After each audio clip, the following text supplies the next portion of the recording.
beautiful early evening in Kansas City. Let's head there now. Here's Darren Sutton. You're right, Matt. It is a gorgeous evening here in the heart of America, the city of fountains, Kansas City, Missouri. And one of the greatest fountains of all in this city is right here, Kauffman Stadium. Not too long from now, about 50 days, the home to Major League Baseball's All-Star Game. But tonight, on Baseball Night in America, it's Interleague Baseball. The Arizona Diamondbacks, the defending National League Western Division champs, going toe-to-toe with the Kansas City Royals. Arizona knows that it's winning time, and Kansas City trying to elevate their young talent to the top of the Central in the American League. Hi there, folks, and greetings from Kauffman Stadium. As mentioned a moment ago, it is a gorgeous night for baseball. Glad to have you with us. My name is Darren Sutton. We bring in Rex Hudler. And Rex, when you talk about the Arizona Diamondbacks looking to defend their Western Division crown, it's winning time. It's time to start getting it going. They're getting Stephen Drew, a shortstop, back soon. They've got Chris Young, a center fielder, back, but I think you believe the steadying force is behind the plate in Miguel Montero. Miguel's the quarterback of the team. A year ago, this Diamondbacks, they were similar. Under 500, kind of sputtering along.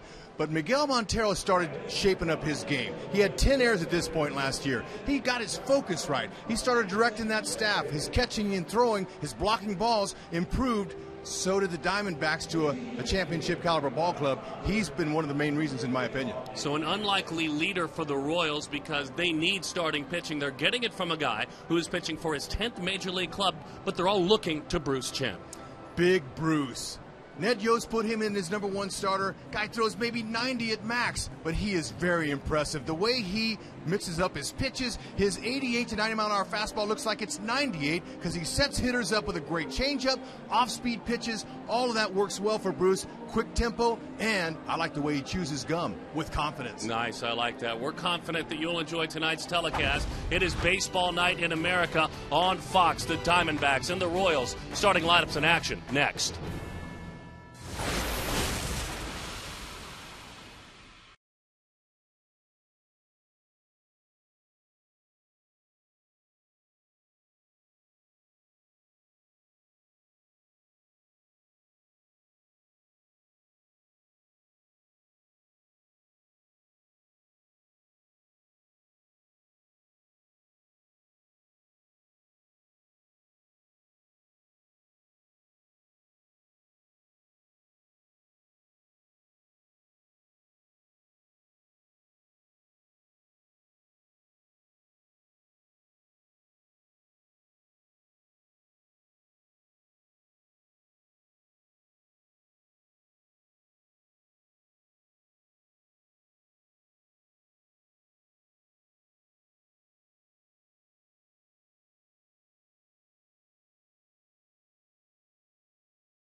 Bloomquist will lead things off. Starting lineups brought to you by Taco Bell. Liv Moss. It's Hill behind him.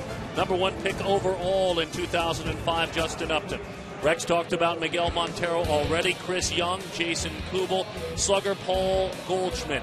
Minor league longtime veteran Cody Ransom, and Ryan Roberts is the third baseman. The skipper is Kirk Gibson, one-time player for the Kansas City Royals. Bruce Chen is on the mound. He's 34 years old, born in Panama. 2 wins this year, an ERA of 4.34. And for Chen, certainly last couple of times out has been solid at Texas and going toe-to-toe with Boston as well. The opening pitch is brought to you by Budweiser. Great times are waiting. Grab some buds. He really was good, Chen, last time out against Texas. You mentioned it. You know, he punched out 7 Rangers. And this is when the Rangers just took 2 out of 3 from the Angels. They were flying high. Bruce comes in there. No one would think that he had a chance. He went 6 2/3 and was dealing by doing that. Getting ahead, strike one is most pitchers' keys. But the fact that Bruce is able to keep a good tempo, keeps his defense on their toes, and he's got the changeup, curve, and a slider. So he's got all 4, and he's going to use different arm angles too. So he's very deceptive, and he's hard to figure out. He's a true crafty lefty. 1-1 the count. We're underway, and glad to have you with us in Kansas City. Willie Bloomquist. The count is 1-2. Game time temperature a very mild 85 degrees. South winds blowing out, key out to left field. Gust up to 20 to 30 miles an hour at some point as Willie gives that one a ride toward that gap in left center. Willie Bloomquist is on. The fan favorite when he was a Royal is on as a Diamondback with a base hit. Let's take a look at the Royals defensively. And you can see Alex Gordon, a Gold Glover in left with Dyson. Francoeur can really throw. Moustakas, Escobar. One of the favorites to watch is Alcides Escobar. Chris Getz, Eric Hosmer, and Ryan Pena behind home plate working with Bruce Chen. But Francoeur's got a big arm in right, doesn't he? No question. He baits runners, and he loves to throw guys out on the fly. I mean, you don't see that very often. He's got 5 so far this year, but he leads the world over the last 6 years as a big leaguer. He's got more outfield assists than anyone. But he loves to throw. Played a little while for New York, played a little while, meaning the Mets, played a little while for Texas last year. A Brave as a baby player, Francoeur, now a veteran. Aaron Hill. Another first pitch strike from Chen to get things going to the one-time Blue Jay. Back to the screen it goes. He's already changing arm angles. Right. See, he does. That's part of his armor. That's what he uses. Now, right-handers are hitting 248 with 5 homers off of it. Lefties are hitting 261 with only 1 home. So, look, righties are going to get a little bit better piece of him if his ball's elevated. Every pitcher's key, keep her down, use your defense. You mentioned Escobar, the shortstop. Man, is he got some skills. He's got range, he's got a great throwing arm. And listen for the crowd whenever a ground ball is hit to Mike Moustakas. Moose, they call him. You'll hear Moose whenever the ball's hit to him. The kid loves it. He thrives off the K crowd here. Kauffman Stadium. Bruce Chen, stubborn with base runners, does a really nice job controlling the running game. And it's, as all you young pitchers know out there, if you do play the game, it's up to you. You throw to the plate when you want to. Chen has commanded and controlled the running game very effectively. Aaron Hill bounced that one. And a pitch that's tough to keep fair, down and in. You know, the Snakes, they'll run a little bit, okay? They got a few guys that'll run. Bloomquist is one. He's got 4 bags, but he's been caught 5 times. So, you know, he's kind of more of a situational type guy. And when you got a first base coach over there like Eric Young, you're going to do something. That guy was a prolific base stealer in his day. Chen comes home with it. Hot shot, base hit left field. Actually pulled a pitch that is up and away. But Aaron Hill, who had been scuffling, gets it going there. And for the Diamondbacks, something brewing early. Bloomquist with a 5-game hitting streak. Hill with the single to left. Greg Gibson is behind home plate. We might just hear from him at some point throughout the evening. Vic Carapazza, the first base umpire. Jerry Davis, he's the crew chief. And Phil Cuzzy, the third base umpire. Earlier this year, Upton and Gibson had a little bit of history, and it wasn't friendly. So they get things straight. It looked like right out of the gates, Gibson was waiting for him, had a brief conversation with Upton. Looks like all is well. Yeah, you know, tempers flare day to day in baseball just like they do in real life. Ask that guy, Kirk Gibson. Very volatile guy, especially in his playing days. He's mellowed some now as a manager. but just let it go. A new day presents a new opportunity. And especially when that man behind the plate controls your strike zone. 0-1 the count to Upton. Okay, so what Bruce is going to do now, obviously you're not going to ask your number 3 hitter to bunt and move the runners. He wants to pitch to contact. Keep the ball down low, use your defense, see if he can get him to roll his hands over on a low pitch.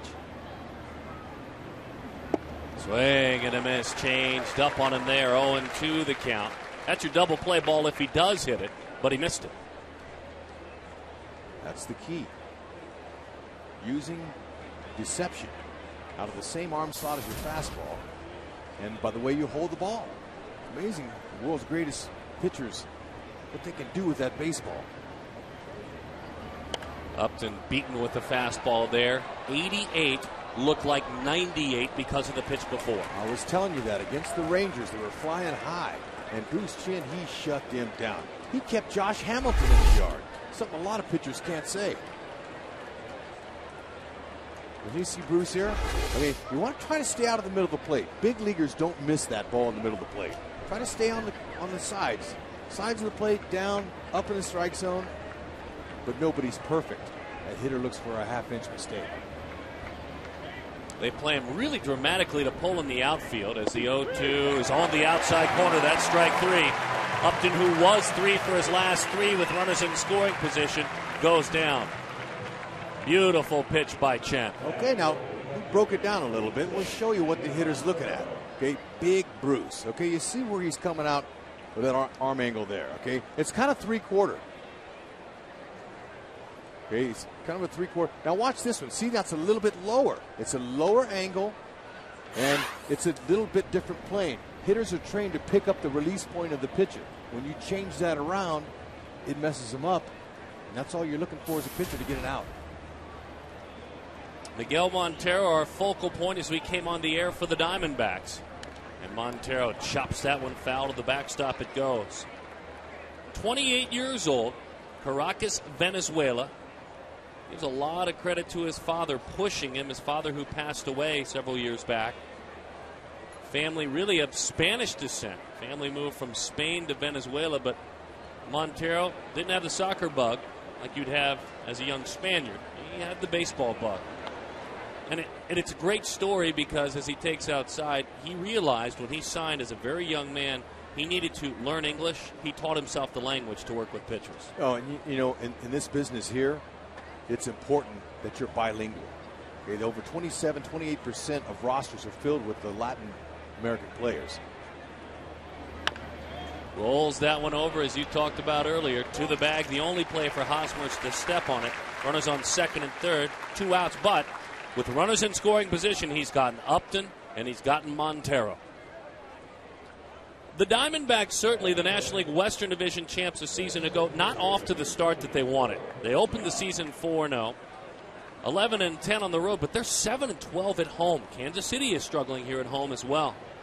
Last time Arizona has won a series at the end of April, they took 3 of 4 from Miami. And I think higher expectations were expected for Ned Yost and the Kansas City Royals, one of the top farm systems in the game, but I think Ned just needs more starting pitching, Ned Yost. And he needs to tighten up his game all around. He told me that this afternoon. He said, we just got to play better. We got to advance runners. We got to do some of the little things. But you know, one of the big things in winning a baseball game at this level is timely hitting. And if you don't get timely hitting, your pitchers get no love. They get no run support. Diamondbacks, they're hitting 243 as a team with runners in scoring position. That's a pretty low mark. Chris Young takes it inside, 2-0. Good offensive teams hit 280 and higher, closer to 300. Get the big hits. Good pitching, good defense, timely hitting. 3 areas managers look for continued success and winning up here every day. And they don't always happen at the same time. The 2-0 pitch to Young is a changeup on 2-0. 2-1 the count, a pitcher's pitch. Arizona went 28 games or about a month without Chris Young. Shoulder injury, making a play against the Pittsburgh Pirates. They were 10-18 without him. He returned last night. It was a victory. They're 8-4 with him. Interesting to see that shoulder injury. In on the hands. The pitcher makes the play. Bruce Chen cleaned it right up. Ball's not carrying to the mound. Ian Kennedy ready to clock in.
The mound is their offense for him. Let's take a look at Ned's starting lineup. Brought to you by Taco Bell. Liv Moss. Jared Dyson is at the top. A couple of mental health days for Eric Hosmer. Can he get it going? Great hitter in Billy Butler. Alex Gordon, kind of the face of the franchise. Jeff Francoeur, slick fielder Mike Moustakas. Ryan Pena is behind the plate. Chris Getz, gritty, gutty kid. Alcides Escobar, flashy shortstop, hanging around 300. Ian Patrick Kennedy, making his 9th start of the year.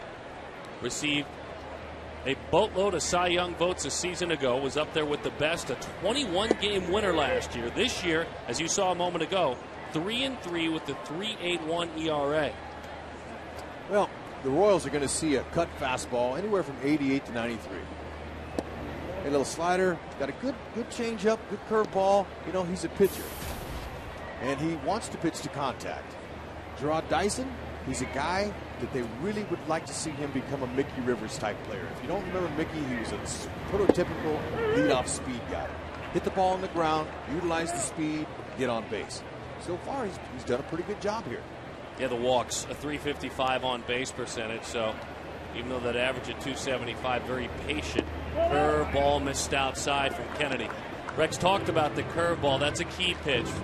His probably elite secondary pitch is his changeup. Pitch he was forced to throw in college when pitching at USC. Fastball back to the screen it goes, but you mentioned it briefly, Rex. He's a guy who throws anywhere from 89 to 93, but really believes in his fastball. I like to call that pitching with conviction. Going after guys, not being afraid to challenge anyone. Go down there, keep it low, let him make some contact, and get outs. That's what this game's all about.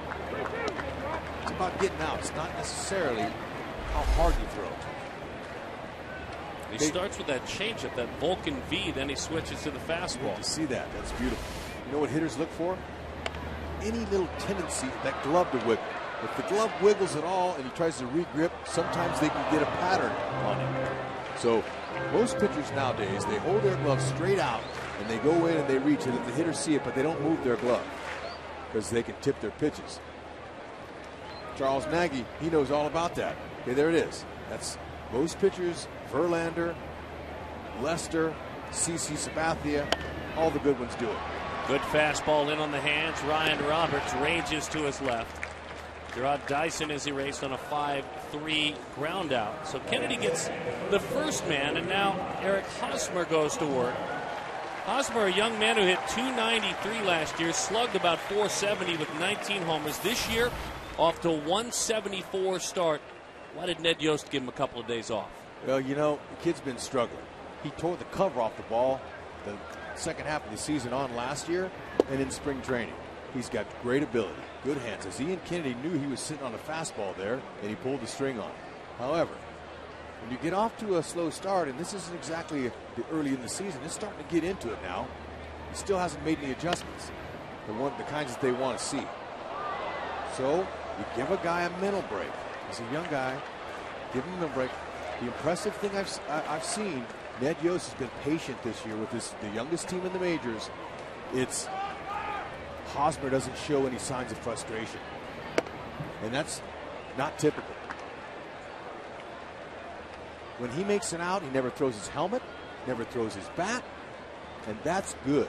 You don't want to let that pitcher know you're doing all that. Now that guy there, he was a different animal. Down goes Hosmer as he chases up out of the zone. It all started with the first pitch changeup that appeared to get in his head because it was all fastballs after that. Raise the eye level. That's really good pitching there. Billy Butler, a big fella, Floridian, now makes his home in Arizona, not too far from the home of the Diamondbacks. Big guy, you would think a whole bunch of homers and a slugger. Well, he's got a handful this year. He's got 7. But he hits the ball from foul line to foul line with a ton of success. Yeah, and what's impressive watching him is his lower half in his batting stance is quiet. What I mean by that is he's not jumping around. He's not jumping at the ball. He takes a very soft first step. That's important. Got a little flamingo. He does I call that a toe tap. He'll tap his toe and then bring it back. But his head and his hands all stay right there. Very professional hitter. 1-0 changeup to even it up at 1-1. Goes right back with it. Back-to-back changeups. A ball and 2 strikes to count on Butler. Tough to strike out? Yes, he is. He's a patient guy, though. He's not going to just go up there and flailing and bailing. He's gonna be patient. He's a hitter. Stays inside the ball well with his hands. Let's take a look at this toe tap here. Okay, watch this front foot right here. Okay, he taps, and then he goes right back. But notice his head position in his hands. It all stays the same. When your head moves, that's when the ball moves, and you don't make as consistent a contact. Curveball just got a piece of it, though. Kennedy would tell you he hung it. 1-2 the count. So it's risky business then to have that much movement on your lower half. For a lot of hitters, he kind of is able to stay still. To me, that'd be risky business. It is, but he's figured it out. Some guys don't figure it out till it's too late. Right. But he could hit his first year here. He's in his 6th season now. He was a hitter from the very beginning. That time, though, the fastball blazed over the outside corner. A tough strikeout. He goes down. Baseball night in America here in Kansas City through 1 scoreless.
Presented by Chevrolet is sponsored by the makers of One A Day Men's, the official multivitamin of Major League Baseball.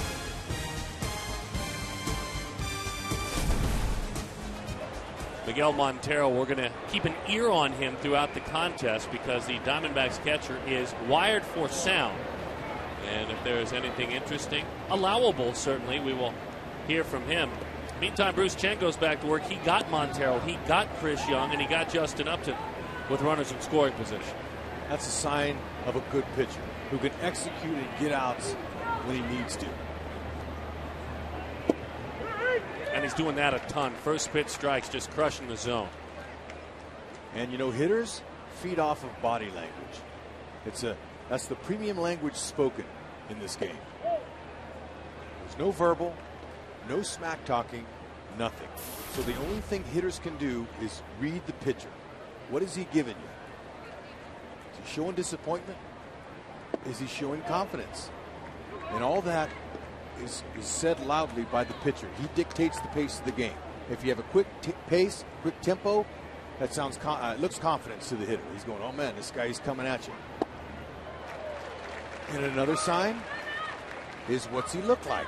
And when you're looking at Bruce Chen, you're seeing a guy chomping his gum. I mean, like he looks like he is really chomping and chewing that gum. 2-2 in on the hands. Again, pitches that are tough to keep fair, so we'll do it again. Okay, now in my 13 years of playing, actually 21 overall, I never ever remember a guy that chewed gum like Bruce. So I asked Bruce, why do you do that? He said, well, you know, Hud, I was tipping my pitches to the hitters. When I threw a curveball, I would stick my tongue out to the side of my mouth. Down the line it goes. It hugs the line. Kubel on the move. Has never hit Kansas City very well, the longtime Minnesota Twin, but he does this time. And it's a double for Jason Kubel, his 11th double of the year. So Bruce has got to chew on that. Finish your thought, though, on Bruce. So he would stick his tongue out the side of his mouth, and he was tipping his pitches to the hitter. They knew what was coming by the way he stuck his tongue out. So he said, you know what, I got a good way, I'll stop that. I'll just start chewing gum. He's done that for the last couple of years now, and it's successful. It works. He's not giving the hitter anything. So now Paul Goldschmidt with a runner in scoring position. Paul, quite a story rocketing through the system for the Diamondbacks for several years out of Texas State University. Rocket shot, base hit left field. Pouncing on it is Gordon, just hits the cutoff man. The Diamondbacks, here they go again. Now, they have figured out Bruce Chen to a point. Bruce's back was against the wall in the first inning, but he wiggled off the hook. Well, you got to be aggressive because he's going to come in there early. They already know that. Don Baylor, great hitting coach for the Diamondbacks. He said, okay, guys, look, he's coming in there early. Be ready. Ford keys to the game. You've got a couple of them for both of these clubs, brought to you by Ford. All right, Bruce Young, forever young. He needs some run support. How about the Royals that go out and give Bruce some runs? He's like in the third lowest in run support for Bruce. Now I'll talk about Chris Young. Forever young, he is going to be tested. He's been out with a shoulder injury. So this is the first game back in center field. Last night he was a designated hitter. So we'll see how he does out there. Can he make the diving play? Can he stay healthy? His team, they need him to get back to postseason. And they were not the same ball club without him, certainly. Longtime minor leaguer Cody Ransom has a chance to drive in one, maybe two runs, and the pitch is low and away. 1-1 the count. I thought we were talking about Bruce for a minute there. Bruce, you know, he needs some run support. Absolutely he does. What pitcher doesn't need run support? Look where he is. 2.64 runs. It's lowest in the AL. Or close. And Albert Pujols' club not scoring for anybody. You saw those two names at the top of the list. As that one was in on the hands. 1-2 the count. Very rarely do we see Chen, at least with effect, anywhere near the wide of the plate. He's smart.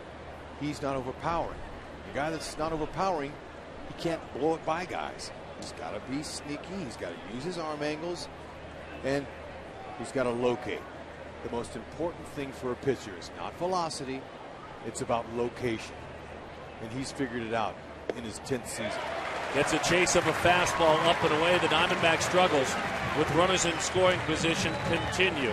Again, soft, bang, and he got him to chase. Okay, did you see Bruce? Bruce was pointing out there to his middle infielders. They're going to let him know who's covering the base. Who am I working with on a comeback? You got to know that ahead of time. Okay, fastball behind it again.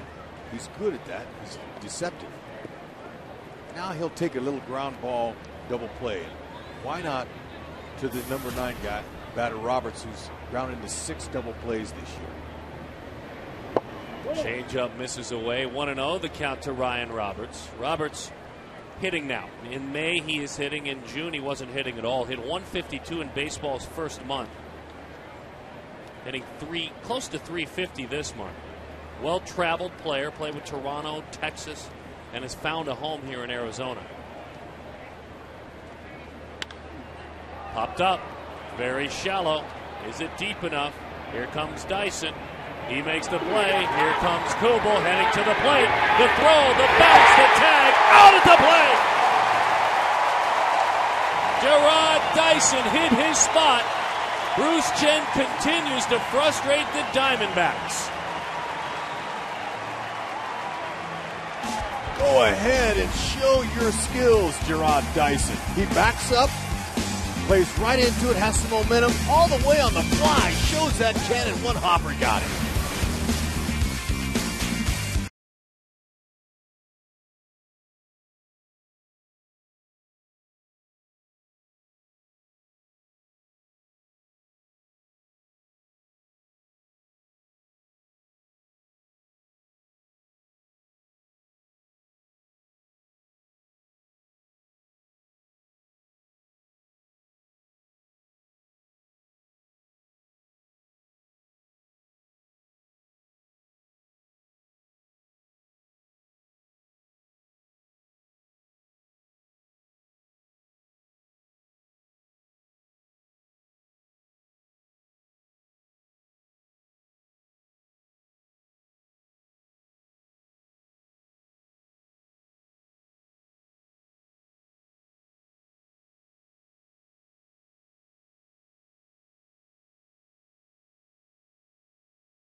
We'll show it to you in just a moment, but meantime, Kubel gunned down at home plate to end the inning. Alex Gordon, Jeff Francoeur, Mike Moustakas go to work for the Kansas City Royals, and so does Ian Kennedy with strike one. Well, I like Ian Kennedy's tempo. Like Bruce Chen, he's getting it, he's throwing it.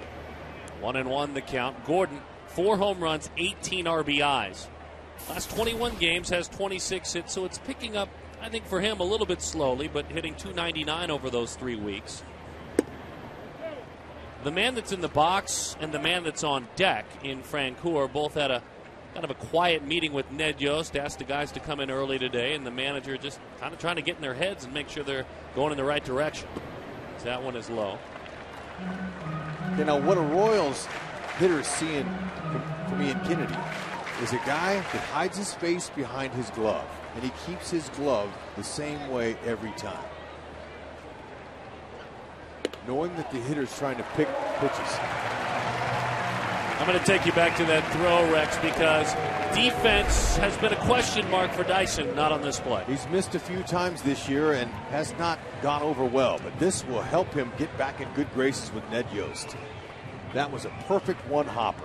On the third base side, that's where you want the throw. You can tag the guy out. I liked everything he did there. He got back of the ball, got some momentum coming forward to help with his throw. Pena got a perfect ball to tag Kubel. That'll help Dyson. Good job.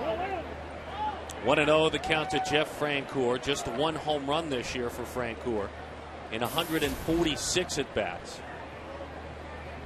I was saying yesterday that this ballpark maybe has gotten into his head a little bit. Lets it get him down when it doesn't travel like he has seen in other parks. 1-1 the count. Said it's my own fault. I've got to get through it, and I will. Yeah, you know, this is a big yard here, Kauffman Stadium.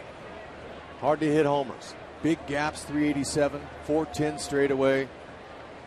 It's a really what it is. It's a doubles machine. Excuse me. It's a doubles alley. You hit the gaps and you run. And he did that last night. 1-2 the count. He doubled in last night's contest. You baseball fans, it seems like Jeff's been around a long time, doesn't it? I mean, he's still just 28 years old. Playing right into his peak years right now.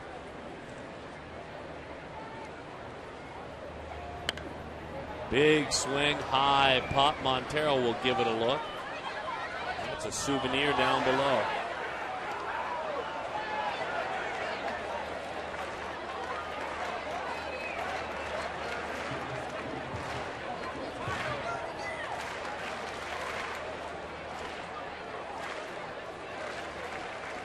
Kennedy 21-4 a year ago. Sub-3 earned run average. Change up, got him. Down goes Francoeur. A fine pitch as he pulled the string back on that one. Today's game, presented by Chevrolet, is sponsored by Budweiser. Great times are waiting. Grab some buds.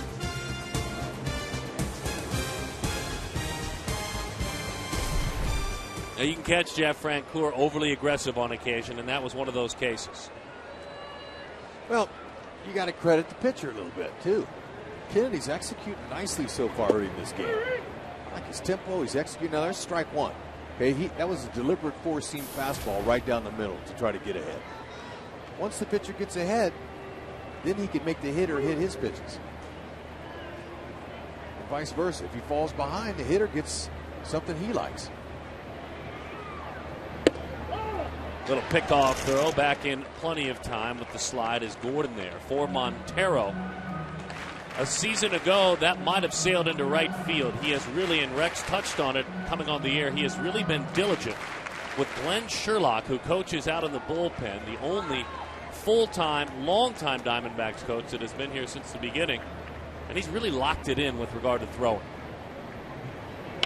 Bouncing ball. Toward the hole goes Hill. Goldschmidt heads back to the bag, but the throw is to the lead runner, and they get Gordon there on a 4-6 ground out. The MLB Fan Cave, it's back.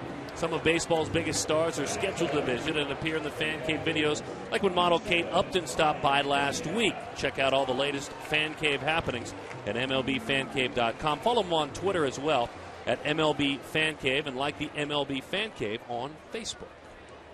Nice play by Hill. You know, a confident second baseman and a veteran says, you know what, I'm going to go ahead and take my time and get the leading runner. Instead of just saying, oh, I'll get the guy first. That helps his team. Now it's going to take a gapper to score. Not far enough away, and now you really start thinking about it. Now, if you have that ball kicked away, runners on second, maybe takes third, it changes the inning, the decision by Hill. Absolutely. Every little play in baseball matters. Good pitching, good defense go hand in hand. Game's over 100 years old. By golly, it hadn't changed a whole lot. I mean, it has changed some, but the basic combination of winning is the same formula. Belts that one into right field. Upton is on it. A shot from Pena, the young catcher for these Kansas City Royals. Not so young anymore, 30 years old. And one of the rotating catchers for Ned Yost hammered that pitch up in the zone. And, you know, his best side is the left side. He's got a little more action. He's got a little more pop from the left side, but he can hit right-handed as well. But, you know, typically you have more right-handed pitchers in the league than lefties, so your left-handed swing is going to be better. Chris Getz this year, a lot of timely hitting. 8 of 20 with runners in scoring position. Here he goes. A high strike, but a strike nonetheless. 0-1 the count. Midwestern born and raised, was born in Grosse Pointe, Michigan, in the suburbs of Detroit.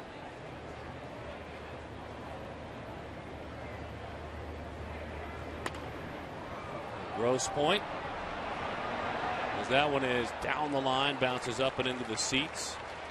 You know, Getz, he's going to spray the ball around. He pulls someone if they're up and in, and he'll go the other way whenever he can put that ball in play. He's a speed guy, got good speed. Kind of the rap on him was he doesn't hit for many extra base hits, although he's getting better this year. He still has a streak of 681 at bats without a homer. Outfield plays him the other way like a guy who won't drive the ball. They're very shallow. And inside with a fastball there. Yeah, you look at Kubel in left and Young in center. Playing him like a guy who just won't pull the baseball.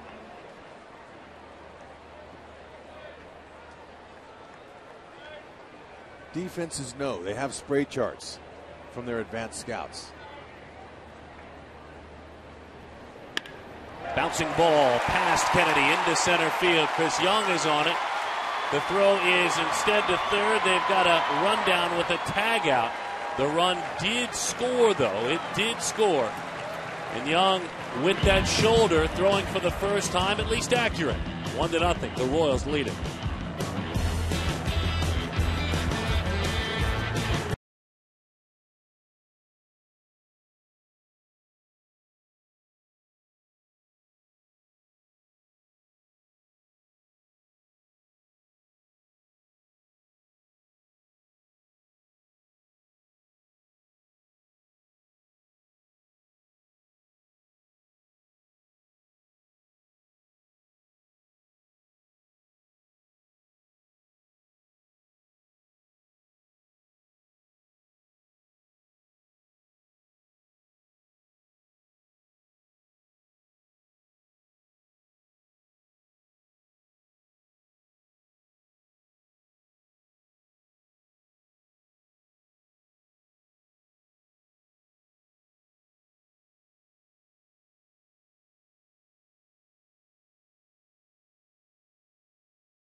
Timely hitting of Chris Getz. The beat just goes on for him. Now over 400 with runners in scoring position. Who needs homers when you can timely hit? And Chris Young, shoulder tested, couple of hops into third base. We don't really know if he passed or failed that test. The throw looked like it had a little bit less on it than we're used to seeing from Young, who already has a below big league average arm out there in center field.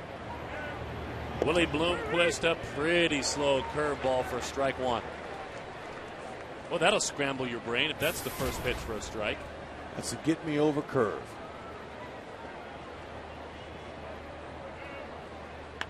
In on the hands. Okay, and after the curveball, Pena sets him up with a fastball in. So now he's quickly ahead 0-2. But see, that fastball, if it's out over the plate, Willie Bloomquist, he rakes that ball down the line. But it's 2 inches in. That's where Bruce wanted it. He wanted that pulled foul strike. Willie spoils a fastball away, pops it up and into the seats it goes. The Diamondbacks with 4 hits have been really frustrated with Chen because they had a couple of runners on in the first. Bloomquist and Hill singled. Upton, Montero, and Young were all retired. Had a leadoff double and a single. Kubel and Goldschmidt. Ransom struck out. Roberts flied out. And then trying to tag up and score, Kubel was thrown out at the plate. And that's where we stand. The Royals just adding a run on an RBI by Getz. The mighty Bloomquist is swinging a good bat.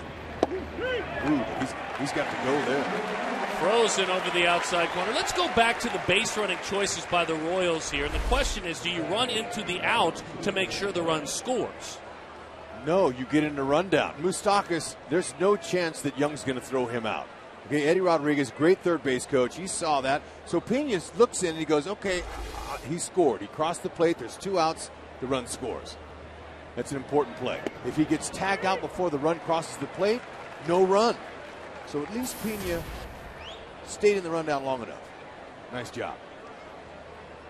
We're really playing Hill to pull. They have knowledge of how Bruce Chen will pitch. I mean, right center field is wide open.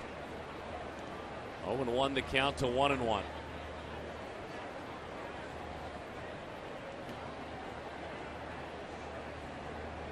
The 1-1 to Aaron. Swing and a miss, changed up on it. Hey, sometimes he'll go back-to-back changeups. Really plays with the minds of the hitters. Toys with them. 34 years old, Chen, born in Panama. Fastball outside, 2-2 the count. As far as strikeouts go, he's about a league average strikeout pitcher this year and throughout his career. He has cut his walks in half this season, though. Well, it's the evolution. He's evolving. He's maturing as a pitcher. He understands he's not an overpowering guy. He knows his ability. And it's taken him a long, long time to get there through a ton of struggles as that one goes back to the screen. I mean, you have to understand this, folks. If you're new to the game of baseball, or maybe this Royals club, he has pitched for Atlanta and Philadelphia, the Mets, Montreal, Cincinnati. Hold on, I'm not done. Houston, Boston, Baltimore, Texas, and now Kansas City. What a beautiful thing. A little number. Chen hustles off the mound, spins and fires, and in time for the second out of the inning. Not much solid contact from the Diamondbacks this inning. Make sure to follow us on Twitter and Facebook. It's an interactive all-access pass to Major League Baseball on Fox this season. Get a behind-the-scenes look at the broadcast as well as up-to-date news from around the league. Follow us on Twitter at MLB on Fox and Facebook at www.facebook.com/Fox Sports.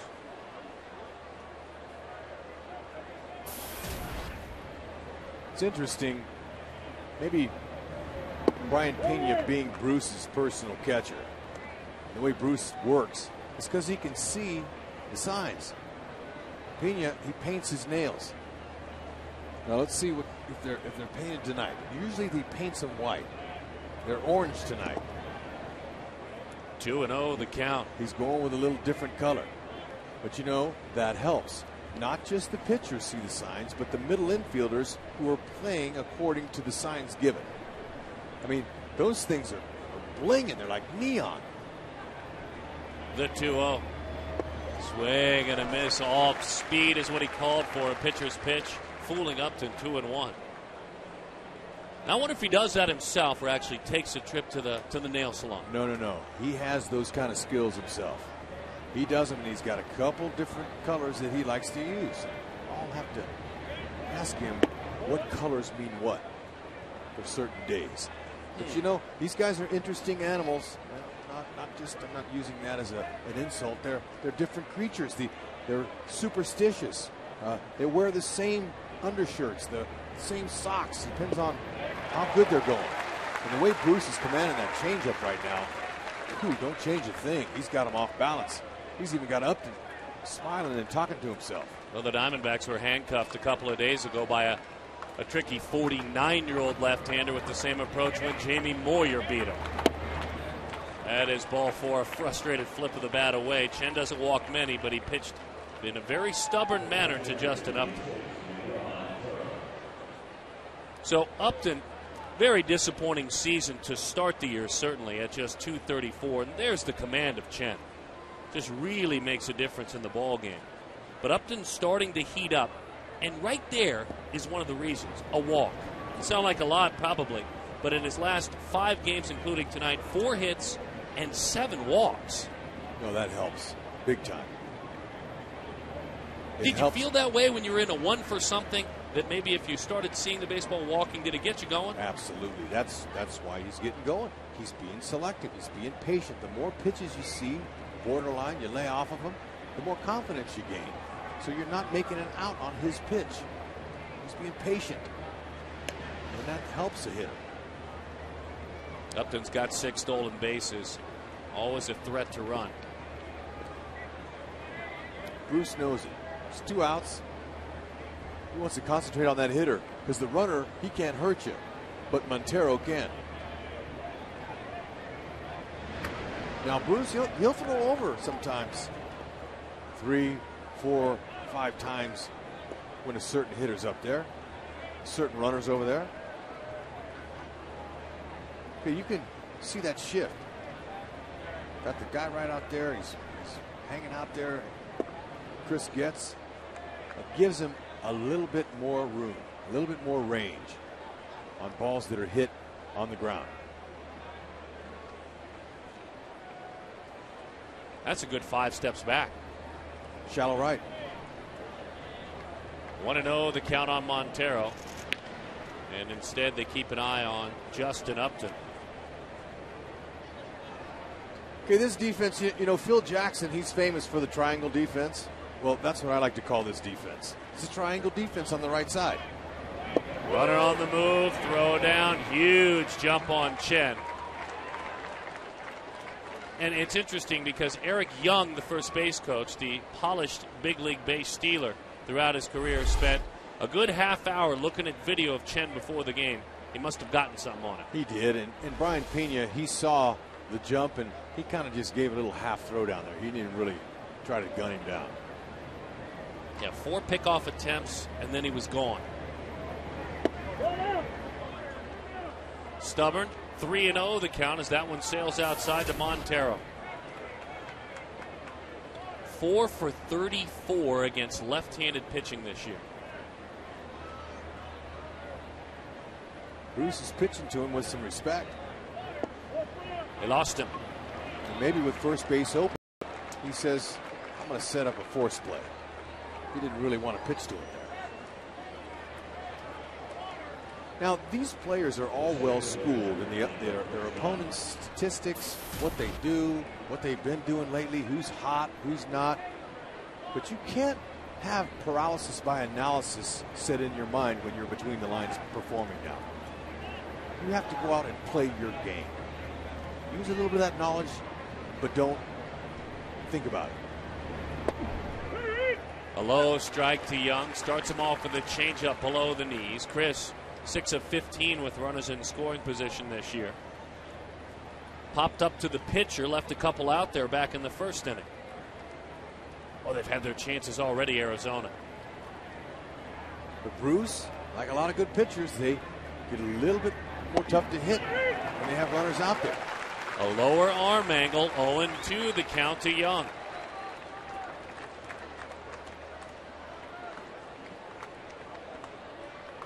Young, a Houstonian, went to Bel Air High School in Houston, Texas. Began his career with the White Sox. Didn't mean to. Chen off the mound to the bag with a flip. Continuing to frustrate the Diamondbacks. They are not comfortable against that man.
Baseball All-Star game here at Kauffman Stadium. All the action right here on Fox.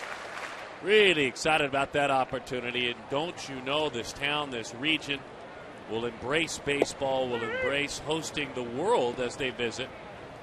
The team the Royals are playing tonight, the Diamondbacks, able to have that same honor last year. They did a nice job, and the weather cooperated. That was the key out in Arizona as folks moved from venue to venue. 1-1 the count on Alcides Escobar. Well, the whole city here is extremely pumped about this grand event coming here to show the world not only their beautiful stadium here, they call the K, it's Kauffman Stadium, but their beautiful city. Man, they've got a lot of great attractions here, but this ballpark is beautiful. They are ready to go.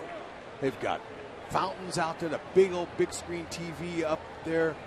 It's one of the most beautiful parks in the world. Why not show it off to the world? Looking forward to it. Now, they're hoping that maybe they can vote a few of their players to be out there. That'll always help. 2-2 the count on Escobar. Hot shot, base hit left field. He could be here at the Midsummer Classic. Certainly thinking about it, the season he has had. Now it's time to find Matt Vasgersian. It's a game break. Matt, take it away. Guys, Rangers and Astros top of the third after a Jed Lowry error kept the inning alive. David Murphy, that's what happens when two guys both make a play and miss in that ballpark. Everybody scores inside the park. 3-run home run. Jordan Schaefer was injured on the plate and was removed. You got to call yourself a sports fan. You got to get DirecTV. Call 1-800-DirecTV. Back to you guys. A lot of thump for the Rangers. The Royals trying to put together some of that thump. And thank you, Matt. Fly ball to right field. Dyson is erased, so he is 0 for 2. Escobar will have to get back to the bag. We talked about it earlier. It was Bruce Chen who throttled that nearly 300 as a team hitting Texas Rangers offense. But going toe-to-toe with their friends in state. Love shots like that. Pitcher-catcher talking shop in there. That's 90% of the game. The pitchers and catchers relationship. We're talking about tendencies. What this guy's doing on your pitches. Escobar, he'll rip off a bag if you let him. He's got 7 this year. That's 3rd in the AL. Talking with a few guys.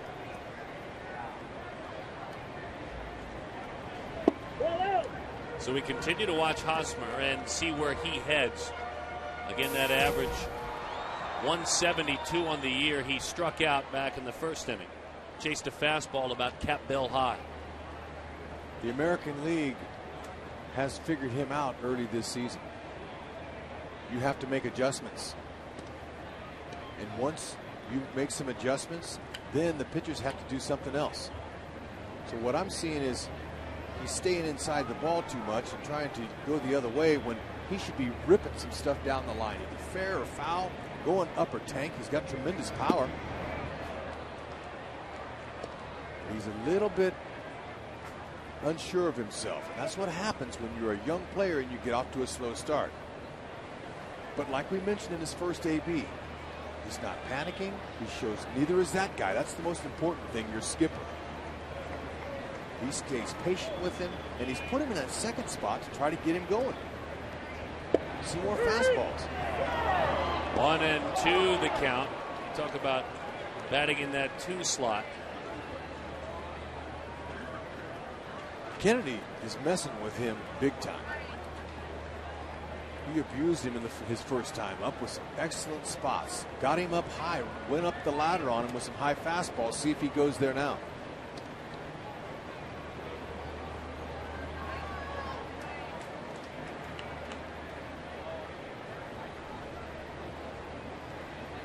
He's got tremendous hands, Hosmer. Shows with his glove, but he's shown it with the bat too.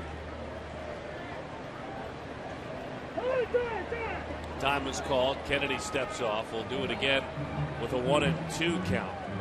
I mean, if you put Eric Hosmer's numbers next to Albert Pujols' numbers, Hosmer's got better numbers.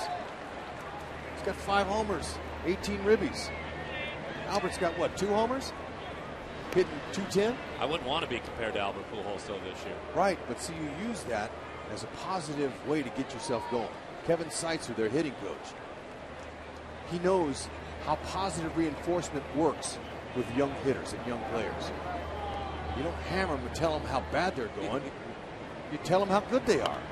Spoils a pitch down and away. I'll tell you this. If he does get a base hit in this at bat, Seitzer will be proud because he hung around on a nasty changeup. That's credit to his hands. He's got very good soft hands. Foul off the borderline pitches. Get you a cookie.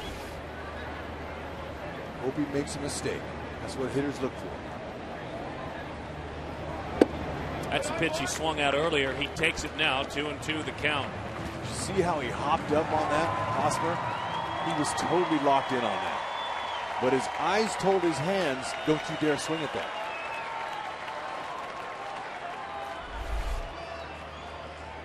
Watch how he hops as he's really wanting this one.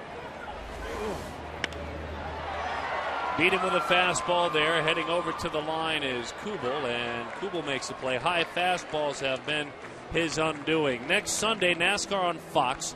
They'll be in Charlotte as defending champ Kevin Harvick and points leader Greg Biffle lead the world's best drivers in the chase for the checkered flag. But also don't forget about Baseball Night in America. I mean, we want you just to watch Fox all the time. That's the bottom line. Great comedy during the week.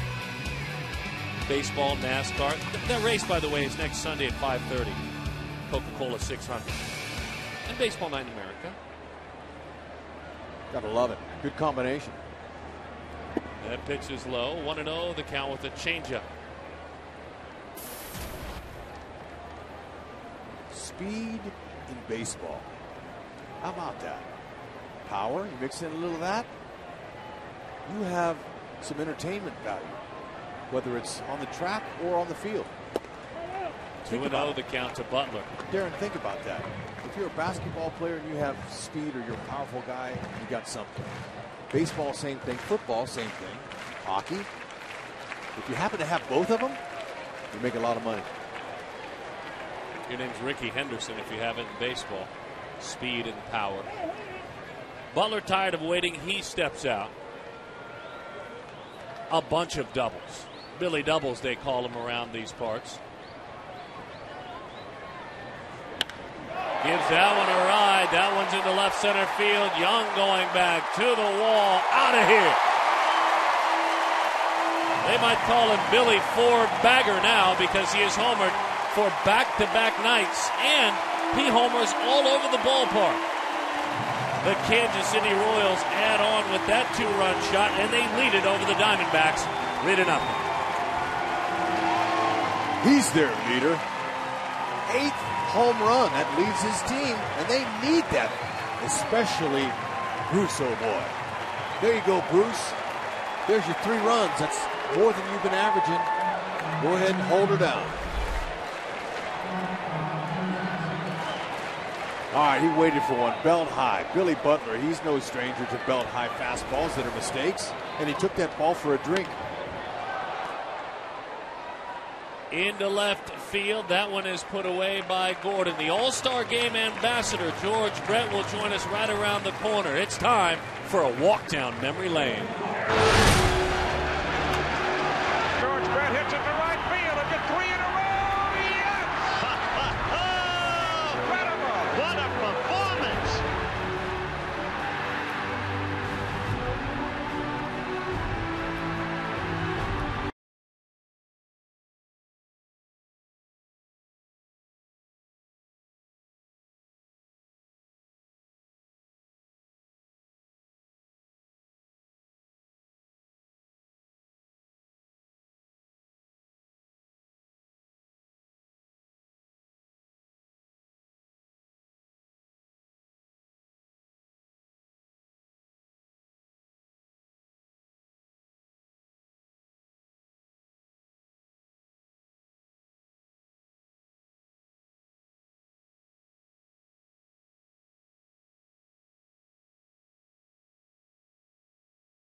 That man, George Brett, the greatest competitor he ever played against, and that's a compliment coming from Alan Trammell. George Brett joins us up here in the broadcast booth. This is a true pleasure, my friend. Well, Glad thank to have you Yeah, up I here. know your father. Yeah, he played a little bit right. as well. You guys dueled a little bit. Sure. Kind words from Mr. Trammell, huh? Yes, very. I didn't know you were going to open up like that. I was sitting here talking about this www Kevin Creek baits that Rex is going to buy some bait. But yeah, I played against Alan a long time. He was a great player, really good player. A lot of people think he deserves to be in the Hall of Fame. And to be called a guy who played the game the right way, George, and categorized with a guy like Trammell or Robin Yount, you still, I would imagine, make that a point of pride that you did everything the right way. Well, I try to, yeah. I have 3 boys that all play, Darren, and I think they try to play the right way also. And when I coached them in Little League and up until they got to their high school programs, our teams always played the game right. And you'd play against other teams that didn't. And you could always tell a team that was coached by myself because our guys ran on the field and they looked good in the uniforms and just conducted themselves in a professional manner, even though they were 8, 9, 10, 11, 12 years old. You know, George, can you tell a lot about a player by the way he runs 90 feet? Yes, you can. Yeah, and I come to a lot of games, Rex, and I see a lot of guys. I was doing a broadcast with you guys last week with the Yankees, and I saw a lot of guys on the Yankees, and I've come to a lot of games here, and I see a lot of guys just hit a base hit and just jog to first base, and that's not the way I played. You know, every time I hit a single, I thought it was a double. And there were a lot of doubles in my career that were singles when I left the box, and all of a sudden the guy would just kind of nonchalant, backhand it, not get in position to throw the ball to second base, and I would just keep on going. But you have to know when to do that. I didn't do it very often when we were losing by 2 or 3 runs. I would do it when we were winning, and we needed that guy on second base with 2 outs. So you do it a lot with 2 outs and nobody on, and try to get to second base so you can score on a single rather than waiting to score 2 hits or a double to score you. So, George, there's so many things that players can't control. The only thing that I learned that I could control was my attitude and my output. Those 2 things, if I took control of those, I had a pretty good chance. Sure. Yeah, I agree with your that. attitude. You got a good attitude each day, or you come in, you're cranky. Come out here to play. You come out here to play. My goal at the end of every game, Darren, I don't know if you ever saw me play, I always wanted to be the dirtiest guy. I always wanted to be the dirtiest guy at the end of the game, and I always wanted to have more fun. What's that tell you? Yeah. Attitude. It's right, attitude. So no one's going to have more fun out here on the ballpark than me today. Okay, now, the Royals' third baseman, and that's what you played, Mike Moustakas, he loves to get dirty. That guy, we're halfway through this game, not even halfway through, and he's already dirty. And when he fields a ground ball, they chant moose, and he told me he loves that. George, how did you respond to the Kauffman crowd here? Well, they didn't yell moose when I caught a ball. No, but George, if I threw a ball in the air to first base, they would usually cheer a little louder because I threw a lot over the first baseman's head and in the dirt when I first came up. But tell me about your third it was a great place to play. I mean, I really enjoyed it here. Oh, his defense this year has been incredible, and I thought he was a decent third baseman, but I didn't think he was capable of making plays like this on a regular basis. That one right there won a ball game with a runner on third base. I was at the game. Alex Rodriguez hit it, runner on third, hit a chopper. Big long at bat, and he hit a chopper, and he came in barehanded it and threw the guy out at first. Do or die play, and he had a play like that in the 7th inning. He missed it, and he had the courage enough to come in and try it again, barehanded it and threw him out, and the Royals won a big game against the New York Yankees. George, what were some of the things that you did to help your playing third base? I saw him in the batter's cage in spring training with a glove on, catching balls off the pitching machine. Well, I never did that. We didn't have pitching machines when I played because we didn't have the indoor tunnels. Well, do you like his idea? So what we would do, sure, why not? Maybe he was trying to break in a glove. I don't know what he was doing, but the only thing we did back then was just take a lot of grounders. That's the only way you're going to get better. We didn't have the indoor facilities like the players do now. We didn't have weight rooms. We didn't have any of that stuff. So you did all your work prior to the game on the field. And so it was a lot of grounders at 4 o'clock in the afternoon at home and a lot of extra batting practice and just trying to get ready for the ball game. Are you excited about the opportunity? And I know you shared with fans that, you came along after the All-Star game was here in '73. You're the ambassador. This is your chance as a Royal to help host the All-Star game. Yeah, I'm looking forward to it. I have a lot of friends coming in from out of town, family coming in from out of town, some people have never been to the ballpark here, and it's a beautiful ballpark. I think one of the prettiest ballparks in the country, and it's going to be a time for all the people that live in Kansas City and call Kansas City their home to really show off not only the ballpark but the city. And it's a great place to live, a great place to raise your family, and I'm really looking forward to that, the 5-day week. The 73 All-Star game, the last time this ballpark hosted one, and those great Royals teams, the 70s into the 80s during your career, Kauffman Stadium. Club very aggressive, spending more than $250 million for this crown jewel to be updated. And, of course, the All-Star game, you'll catch it right here on Fox. George Brett joining us, Major League Baseball Hall of Famer and the ambassador for the game. And now it's not just an All-Star game. You went to a bunch of All-Star games. It's like an All-Star week now. Yeah, they have the Fan Fest. They have the Futures game, which I get the privilege of managing in this year. I get to manage all the American players versus all the players that were born outside the United States of America. And they have the Home Run Derby. You know, there's so many things going on, the Fan Fest. I'm looking forward to the whole week. Thanks for coming by. You got it. Nice to meet you. Really an honor. He's the George, ambassador way to bring for the some greatness All-Star here, game. man. There's a You got memory. More on Fox. This is Baseball Night in America. Wants to take a look at that bat. Of course, there is pine tar above the trademark. I can't believe that. Wait a minute, Bill. I can't believe that. They did that to 7 months ago in Minnesota. Brett is upset, Matter. I can't believe that, Phil.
One pitch into the at-bat, 1-0 the count on a change-up into Jeff Francoeur. 3-0 Kansas City leads it over the Arizona Diamondbacks. Our special thanks to 2012 All-Star Game ambassador, heck of a baseball player and Hall of Famer George Brett for sharing some of his memories with us.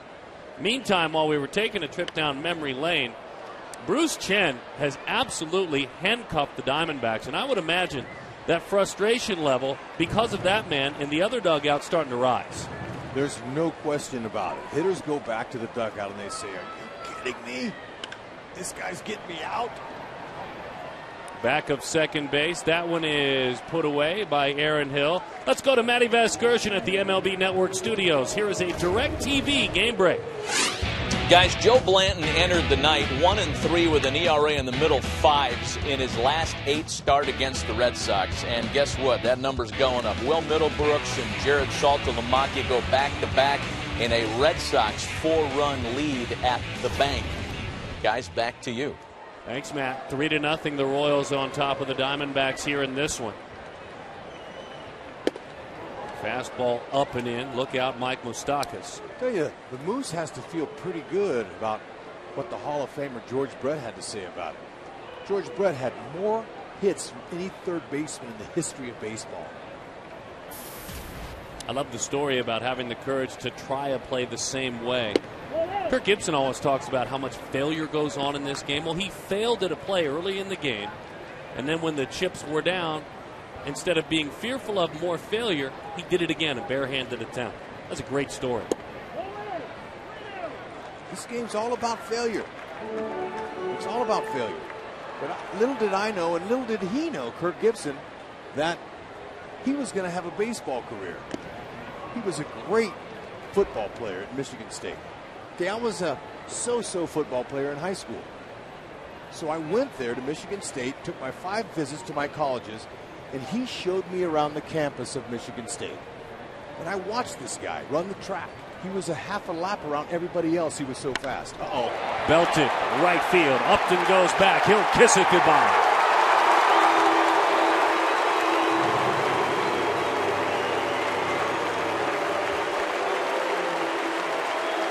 Moves. Now listen to that chant.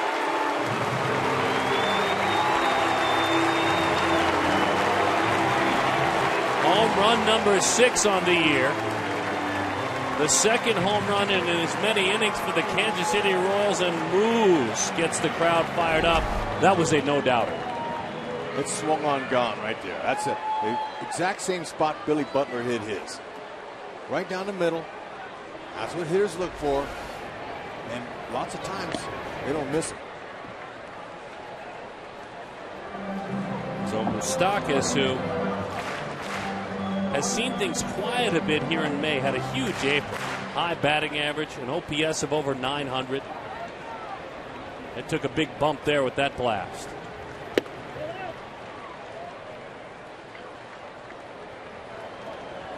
Arizona in this ballpark has done a lot of damage. 1-1 the count on Brian Pena. They're 10-3 overall in interleague play at Kauffman Stadium. Arizona's won 6 in a row, and I wonder if Kansas City might not just take that to heart. They read it, and that's as far as it goes. They throw it out because they know in baseball anything's day to day. Who cares about the numbers? Players don't care. They just go out and perform. Just like George Brett was saying, show up and play the game. Play it hard.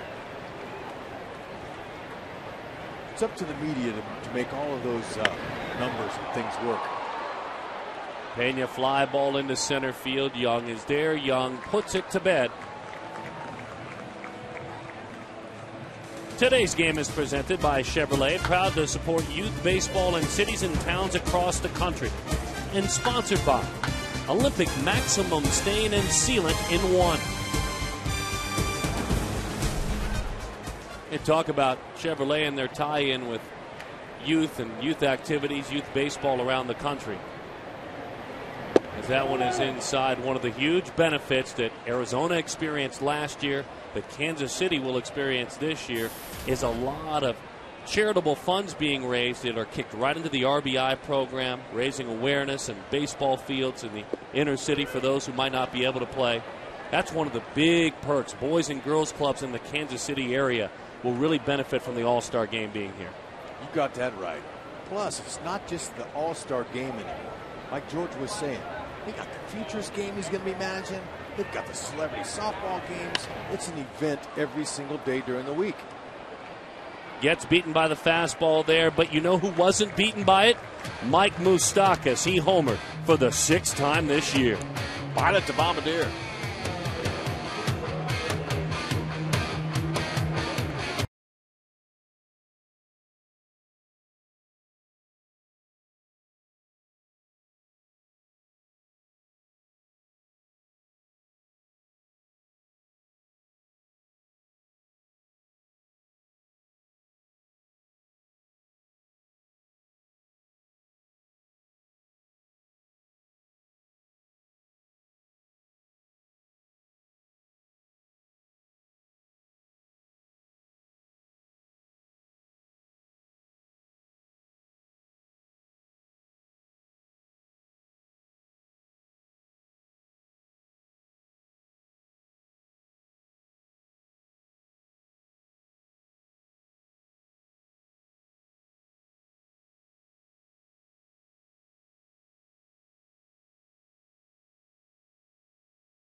up Ian Kennedy, who was allowed back-to-back homers in innings, that is. A 2-run shot in the third and a solo shot in the fourth. His Diamondbacks trail the homestanding Kansas City Royals 4-0. I mean, Bruce has 4 runs? Heck, he's not used to this. Well, and the funny thing about it, Rex, is he hasn't given up anything. The Diamondbacks have just, as we mentioned, been stifled by him. Arizona's 1 for 9 with runners in scoring position. They've had 2 base runners in each inning with no runs. Bouncing ball out to third. Hot shot right to the chest of Moustakas, who makes the play for the out. I know you were telling us, too, about Kirk Gibson, talking football with Gibson. How did you get to know him? Well, he showed me around the campus of Michigan State. When I was a senior from Bullard High School in Fresno, California, I flew out there. I just visited Notre Dame, and this guy showed me around the campus. And I'll never forget it. He was some kind of athlete. And I asked one of the coaches, as he'd stand underneath the basket and slam it backhand over his head, this guy's really something. Who is he? He's our All-American, Hud. Actually, that's going to get out of play. He's our All-American. This guy has a chance to be a #1 pick in football coming up. And so I said, no question, he's an unbelievable athlete. I said, Kirk, would you show me the baseball program? He told me, baseball is a sissy sport. You'll have to get somebody else to take you to the baseball program. You know, and that's how he is. He's a surly guy and all that. And so it turns out that in 1978, I graduated from high school. Kirk Gibson, he was signed by the Detroit Tigers in the 12th round. So he chose baseball over football so he could play longer. And you got recruited by him way back then. Right. And then the same year I got picked. I was the 18th pick in the country, #1 by the Yankees. So the same year we started our careers. Now, his career was a famous World Series champion. Mine was a humble, ride the pine for 9 utility guy. But we both got our time in. He's well decorated. I'm not. But I'm sitting up here with you today. Both talking about baseball and college football, as that one is fought off by Upton. It's an interesting marriage, too, with Gibson and some of his players, like one of his lieutenants in that locker room, J.J. Putz, the closer. You talk Michigan State, J.J. will walk away because he went to Michigan. He's walking right away. He doesn't want to hear any stories about Sparty. He's all about Big Blue. So when you're ready to talk about Michigan, J.J. will come back. Putz has worked back-to-back days, and if the Diamondbacks rally, they'll be excited, #1. But Putz is available to work for Kirk Gibson. Look at that guy. He's a veteran closer. He's throwing the ball in the air, whistling the tune, waiting to go to work. But I don't know. The way Bruce is dealing with these Arizona Diamondback hitters, I don't know if they'll be able to catch him. But Bruce, that was his 78th pitch. And he is changing speeds, using different arm angles, and chewing that gum with confidence. Body language. 1-2 the count to Upton. Fastball beat him. High fly ball to right. Francoeur heads over to the line. He puts it away. The first clean inning. 1-2-3 go the Diamondbacks.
Baseball is sponsored by Ford.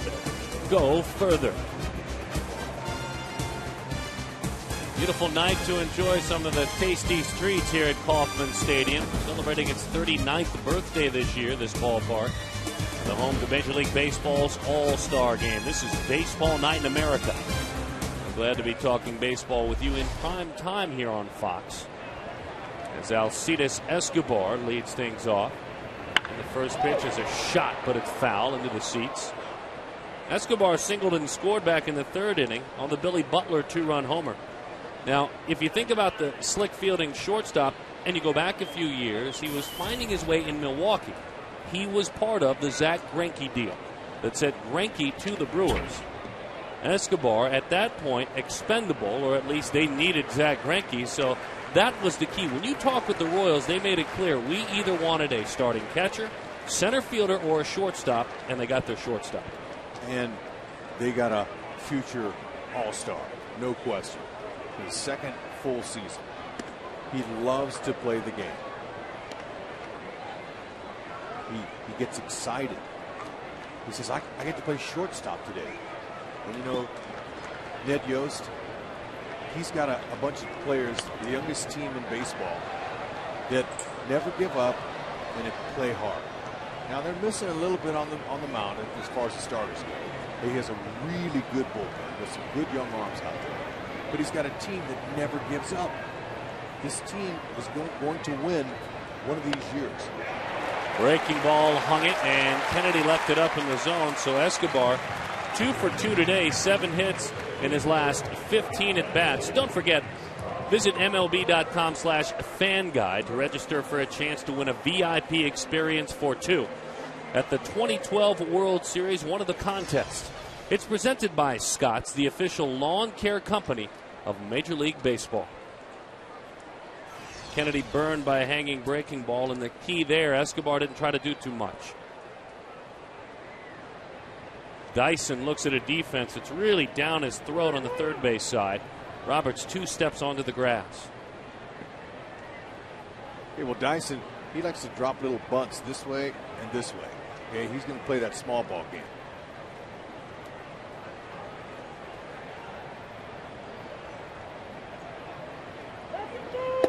Balk was called on Ian Kennedy. That's a couple this season on Kennedy. What he has been called is not stopping. I'm wondering if that's what happened. Got to come to a complete stop. Okay, you see him up here, and he goes. So Greg Gibson, home plate umpire, says that's a balk. That's the third one. 3 this year. That's exactly right. And each time it's been just that, exactly what we see. And that hurts. Now you have a runner in scoring position with nobody out. Pushes the bunt. Montero out front of it. Spins. Fires off the bag. Everybody's safe. I'm guessing that's going to be scored a base hit. It is a beautiful bunt. You showed us where he liked to drop it down. He did. At worst, he wanted to move the runner to third. Instead, it's the best case scenario. It's a hit. You got that speed. It never goes into a slump. Go ahead, take your time. He got the ball down just for the sacrifice. But when you have that kind of speed, it puts pressure on the defensive player. Montero, he came out. He knew that he had to get it to first base to get him. So he pulls off Aaron Hill, the second baseman covering first. That's a knock.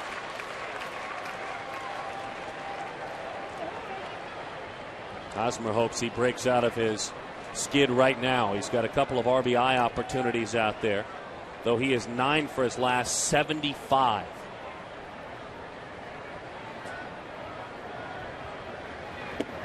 Change up, pulled it, did Kennedy. 1-0 the count.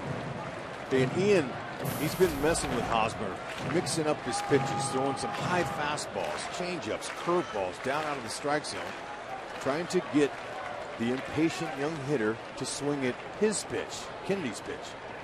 This situation here, make some contact and get the ribby. Hot shot, base hit, right field, RBI. 5-0 Kansas City. There's your base hit if you're Hosmer. He's been waiting a long time for one of those. 19 runs batted in. Ned Yost sat him the last 2 days to clear his head. Base hits help clear your head too. and with stakes attached to them, especially when you're in a run producer. When I say stakes, that's another term for RBI, a run batted in, a ribeye steak. That's the term baseball players use. Get you a steak, Hosmer. Charles Nagy visits. I'm sure the conversation will not be about anything regarding steaks with Kennedy. Well, Darren, you know, you guys had, the Arizona organization had the All-Star game last year, and you had a couple of representatives. Who do you think has a chance to be an All-Star from the Diamondbacks so far this year? I think one of the candidates is relief pitcher Craig Breslow. He has had a really strong year out of the bullpen. He'd be one of the guys that could be a left-handed setup man out of that bullpen. I think he's a candidate. Chris Young has missed a lot of time. Otherwise, Chris Young would be considered an all-star. Probably has missed too much time.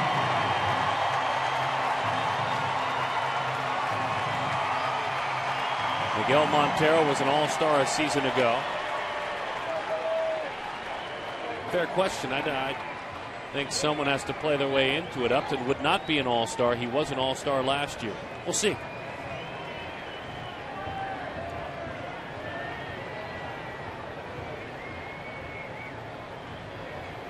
Fastball off the plate. So earlier today, the pitching machine was out, and several of the Royals were working on bunting as Mike Zagurski warms in the Diamondbacks bullpen. The man at second base, Dyson, was one of the guys out working on it. 0 for his last 7, been working on bunting before the game. To the backstop it goes. Dyson, who reached on that bunt for a base hit, moves to third. Behind him is Hosmer. A wild pitch there. So you work on bunting, and then you get a bunt base hit that night. That helps. You know, you never can plan the results, the positive results that you expect. Because baseball, meeting a round ball with a round bat is very difficult to do. But you must practice. You've got to work at it, or you'll never be the best. Now Billy Butler here has the infield drawn in. Gibson wants to get the run at home. They can't afford to give the Royals any more runs. So if you're Billy Butler, you think large part of the field. That's right back up the middle. Nice job, Montero, keeping it with him. Kennedy's starting to hit the wall. He's given up 5 runs. He's given up at least a single run in the last 4 innings. Okay, great hitting coach Rod Carew. He taught me and the hitters with the Angels when he was a hitting coach. Use the large part of the field with the infield drawn in. That's the hole right up the middle. Try to square him up. Swing and a miss. A 3-0 changeup. He knew Billy Butler had the green light.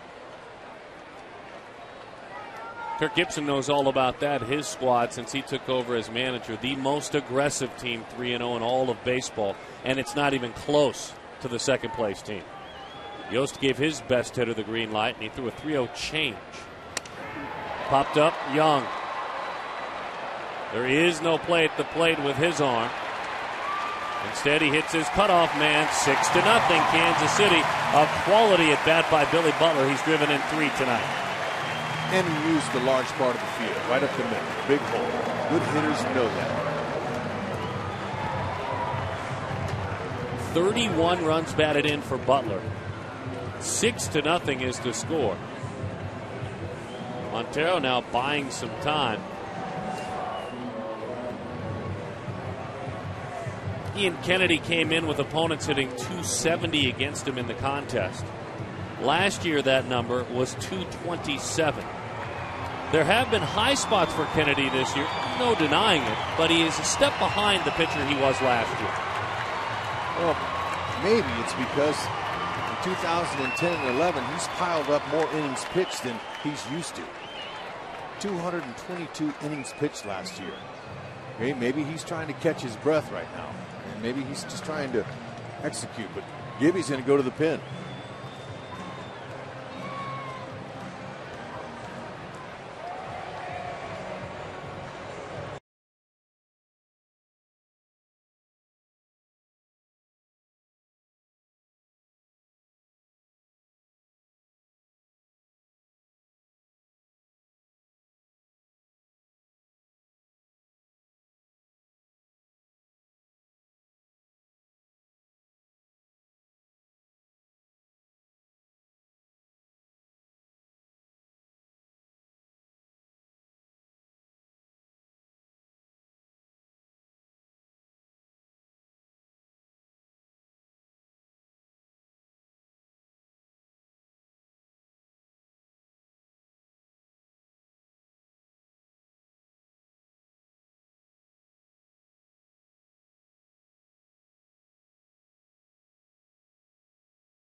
Kennedy.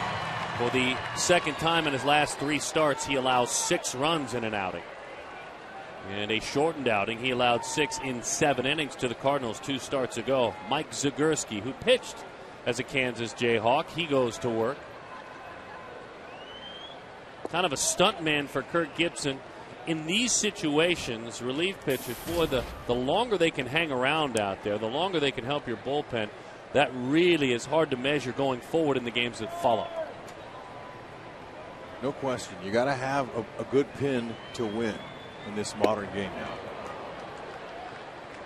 You know, you see 2 guys in this game that were, kind of anxiously waiting by the phone in 2005. Justin Upton went number 1 overall out of Great Bridge High School. Alex Gordon went number 2 in the draft out of Nebraska.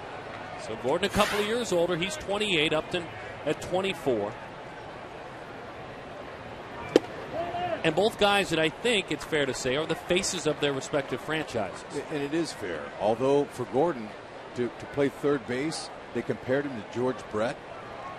I mean, that was a little bit hard for him to be able to maintain that at third base. Good fastball, 2-2 the count over the outside.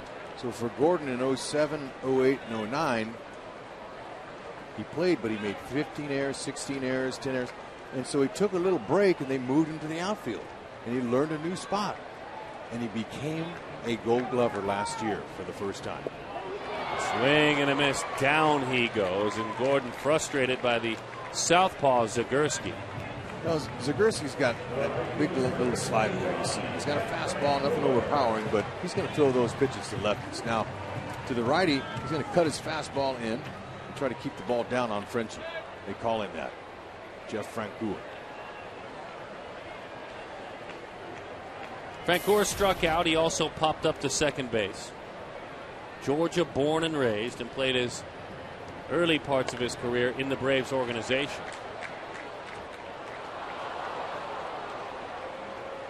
When Ned Yost was one of the members of Bobby Cox's coaching staff back then. Ned helped to build a Milwaukee team back, managed young players like Ricky Weeks and Prince Fielder and J.J. Hardy. Look out, that fastball is way inside. And then with about a week and a half to go for Ned Yost years back in Milwaukee, near the end of the regular season, he was let go by the Milwaukee Brewers. So a frustrating way to end a run when you kind of hang around with those guys, help develop them. That was at the end of the 2008 season. The man who replaced him now manages the Cubs in Dale Swain. It's interesting how the personnel rotate in this game. It's a small fraternity, kind of like Trammell was the manager for the Tigers and had Kirk Gibson as his bench coach. And now Gibson is the manager and he has Trammell as his bench coach. It's a friend system. Yeah, those two are definitely needed with one another. Trammell, kind of the straight man and the guy who keeps Gibson calmed down when the aggression starts to bubble. The 1-2 to Francoeur into the dirt. Nice job, Montero, as he keeps it with him. Gibson saying before the game today, baseball is so funny and people have expectations. Won the West last year. And it's cliche, so I apologize, but he said it and he means it. You really have to put your head down in a baseball season. Let a lot of things that are around you sail on by. Focus on the things that matter. Gibson's having to do that this year with this team. Into the dirt it goes. Francoeur goes down on strikes. We're here, of course, in Kansas City. We're going to kick it on to break now. Here's Wilbert Harrison.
really understating it.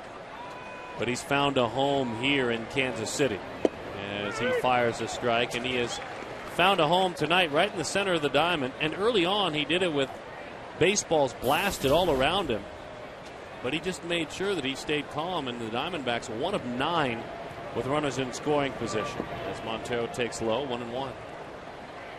Well, he's not used to pitching with a 6-run lead. And look, he pitches when it's 0-0, but now he wants to go out, throw strikes, and keep doing what he's been doing. Keep a good tempo. Montero puts that one on the ground. And in time for the out. The one thing he has done, again, back against the wall, he has handled himself probably by backing off, getting the Diamondbacks overly aggressive. That's right. Young pitchers try a little harder. Veteran pitchers try a little less. And sometimes less is more. Got some help with Gerard Dyson early. A nice outfield assist. Pena with the tag. That woke up the crowd here at the K. And he uses his defense. Pitching to contact. Roll up that lane ball. Baffling. Changing speeds. And locating well. Diamondbacks had 2 runners on in the first, 2 runners on in the second, 2 runners on in the third, 2 runners on in the fourth. Now Chen's starting to roll a little bit more and sitting these Diamondbacks down.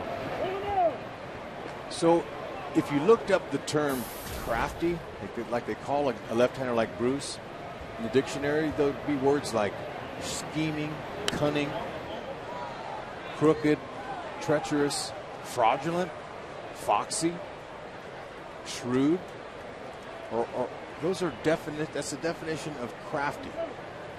And Bruce, later on in that definition, you see Bruce's name underneath crafty. Part of our Jeep game summary is the crafty left-hander and the work he has done.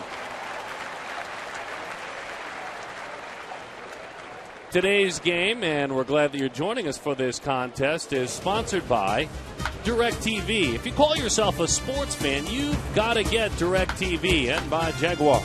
See the new model year lineup at your local Jaguar retailer.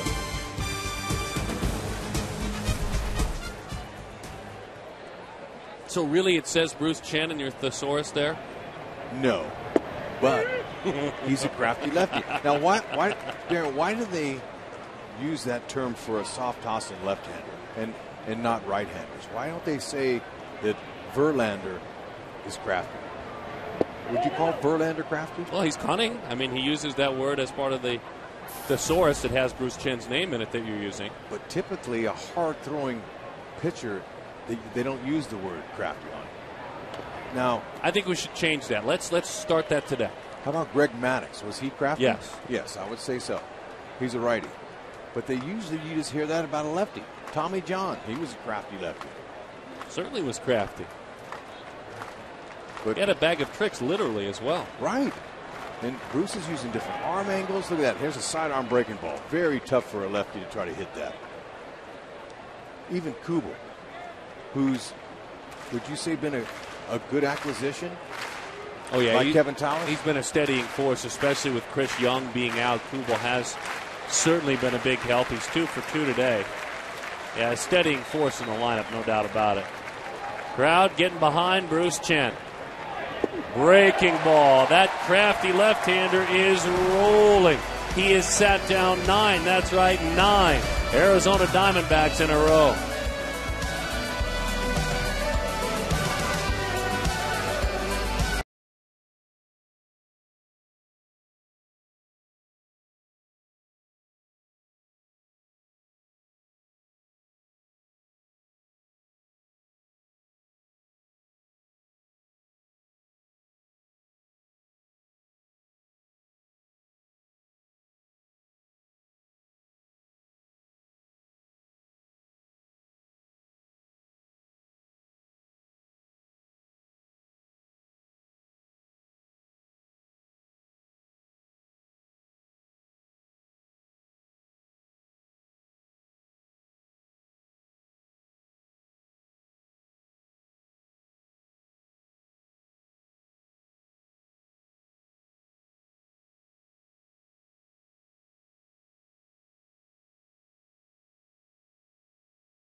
good for the Houston Astros. I mean, everyone said they would be watching from the very bottom of that division the whole year. They're below 500, but I think like an enjoyable brand of aggressive baseball as Zagurski fires strike one. 0-1 the count. Brad Mills has done a good job there. He's got to be patient. He's the bench coach for Terry Francona for all those years he had in Boston. It's winter. Mills knows what he's doing. We talk about Kansas City, and you talk about the bottom of the order doing a ton of damage as the 0-2 is into the dirt. You love it, obviously, when you pencil guys in and they all share the wealth, but especially the guys that are penciled in near the bottom. That's been the story tonight. 5 hits, 6, 7, 8, and 9. 4 runs scored overall. Chase Dean Kennedy from this contest. Kennedy, a 21-game winner last year. Well, if you ask Ned Yost, he'll tell you, I don't care where my production comes from, just produce. And that's been something that they've been missing this last particular homestand on this. The Orioles beat them twice. Last night a loss, so they haven't been able to score the runs. So he's happy about their production. You don't care where it comes from.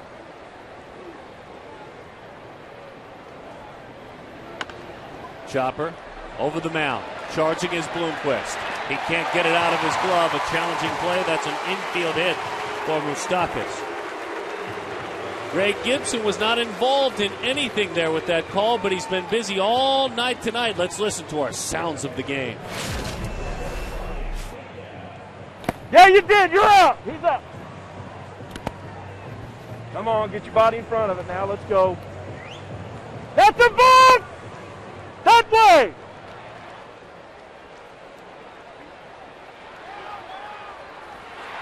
Out!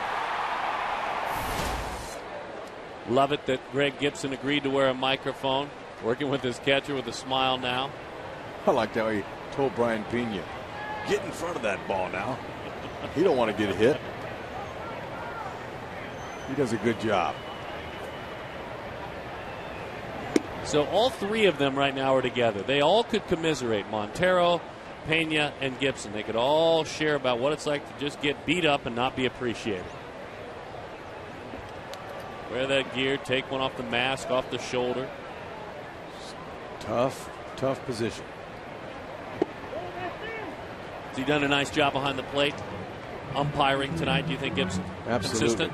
He's been very good. You know, it's interesting how umpires in baseball have an imaginary strike zone. And in all the other sports, football and basketball, you can see the penalties. You can call them. Chopper, Bloomquist won't get to that one either. Pena not trying to do too much. Single against Zagurski. Runners on first and second for the Royals with nobody out, and they lead it 6-0. All right, now, even though it might look like 6-0 is a pretty good lead, you just never know in the American League. Now, this situation coming up is we see Pena staying up the middle of the field. With topspin on that ball, it's going to get through.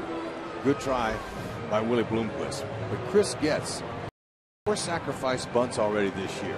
With nobody out, I'll bet the house, even though I'm not a betting man, he's going to bunt here. He's going to move the runners. Sacrifice is what they call that. Give yourself up for an out to move the runners.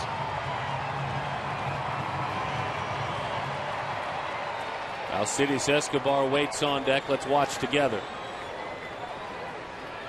Roberts is even with the bag. Behind the bag and playing off is Goldschmidt at first.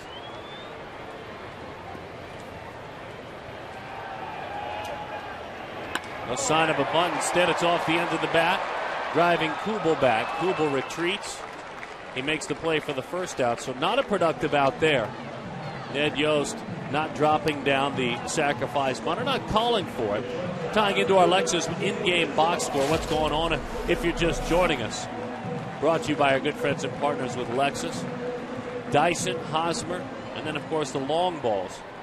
Butler with a home run, Moustakas with a home run. Gordon and Francoeur in the middle, the only ones. Now they're peeking into the candy store. They're not getting a chance to get in there and have fun, not yet. One-time Diamondback starter, Josh Colmenter, now pitching out of the bullpen for Arizona. 1-0 the count. I'm glad I'm not a betting man, or I'd have lost the house. Because 6-0, that's a pretty good lead. But Ned Yost says, you know, with that lead, I'm going to let Getsy swing the bat. Didn't work out, but there's still an opportunity for Escobar. Well, he may not be an extra base guy, Getz, but he certainly is a timely hitter. I mean, he's really been successful with runners in scoring position. Maybe that's what Yost was thinking. Kicks away. There's your sac bunt. A wild pitch. Runners are on second and third, as Zagurski is starting to bang into that wall a little bit as well. 22 pitches for the left-hander. Kirk Gibson used to having changes being made and double switches and changing the order with the designated hitter involved in this interleague game. Whenever he's ready to go get the long man Cole Mentor, he can do it. Infield back in for Gibson and the Diamondbacks. Escobar, spray type hitter. He'll use the whole field. He scored 2 runs tonight. He has singled twice.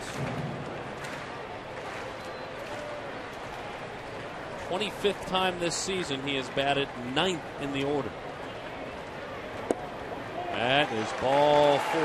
Really playing with fire now.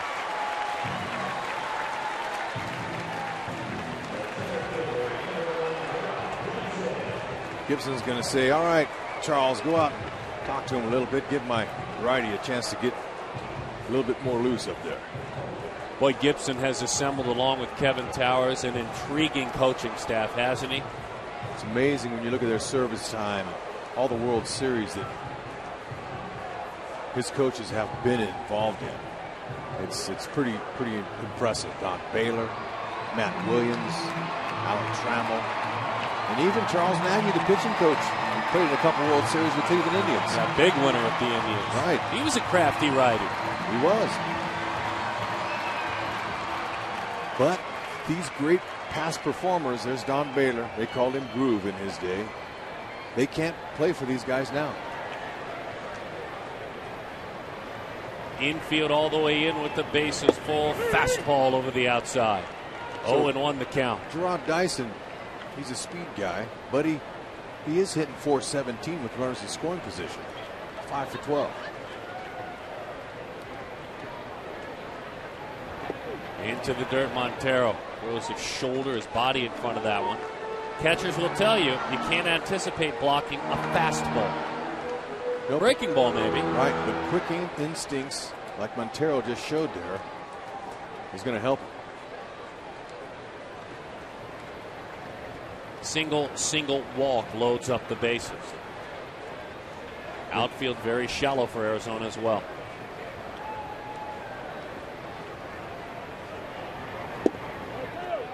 Two and one the count. Okay, Gerard Dyson, he's a young hitter. Sometimes when you're not a run producer, you get a little nervous with the bases loaded. But you have to tell yourself the pressure's on the pitcher, not on me.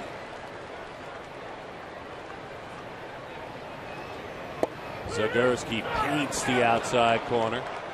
2 balls and 2 strikes to count. Former Philadelphia Phillies, Zagurski.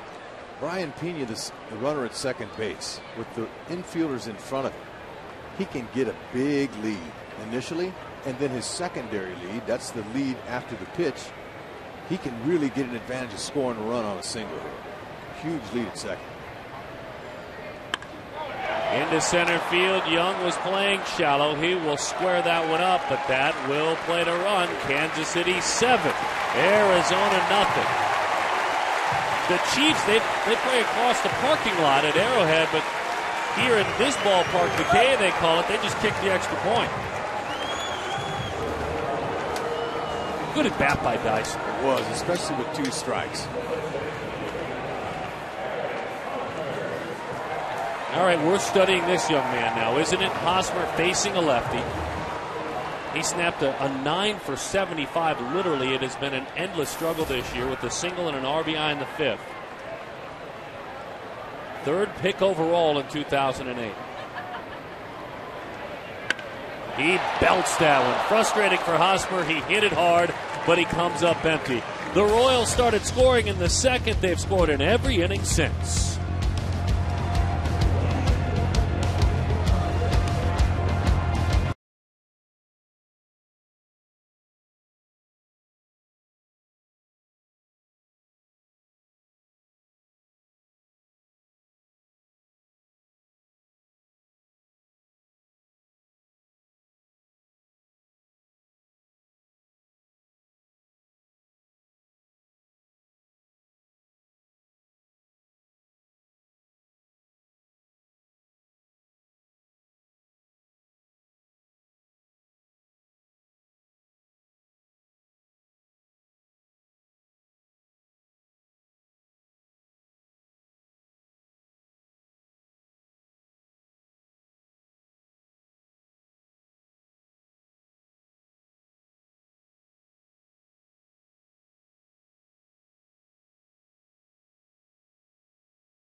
baseball. It's presented by Chevrolet. All Bruce Chen, all Kansas City Royals tonight tossing a shutout at the Arizona Diamondbacks. Right now, Chen working with 91 pitches and big support for Chen for a change.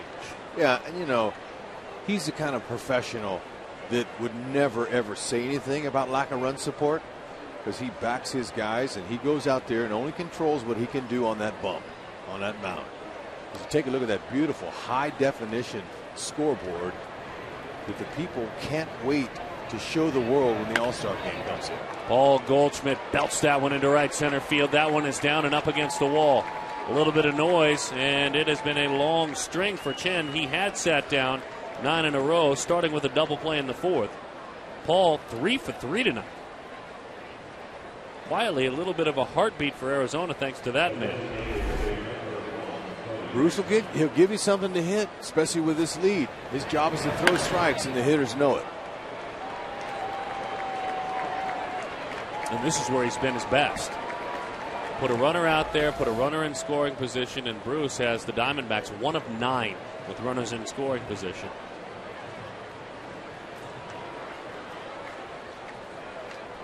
Four of the 7 innings Ned Yost has watched as Arizona has gotten the first runner on to start the inning. Yeah, just starting to move around a little bit in the bullpen. Here's Cody Ransom. Okay, this guy is a big hero of mine. This guy played in 1,435 minor league games. Takes some kind of character to be able to endure that many years.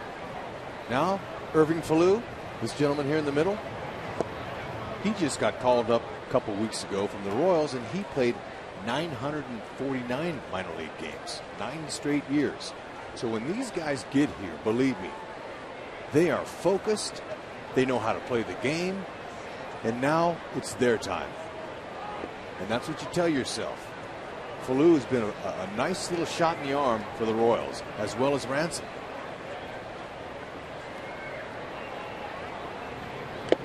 Into the catcher's mitt it goes, 2-1 to count. Ransom, a unique study. He had his first Major League cup of coffee in 2001 when Bonds was hitting home runs for San Francisco. Back down for 100 plus, 200 games, back up.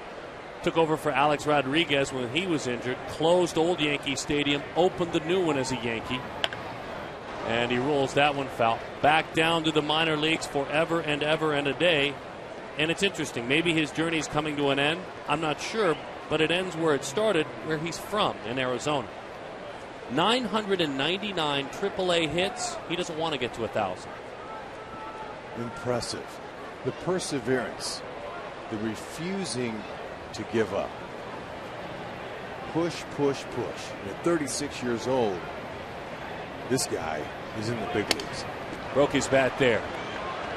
Grounded out to short. Pretty to watch Escobar play the position as he shoots it on across. We're going to give another try with our folks with NASCAR as next Sunday, NASCAR on Fox. There they are, being Charlotte.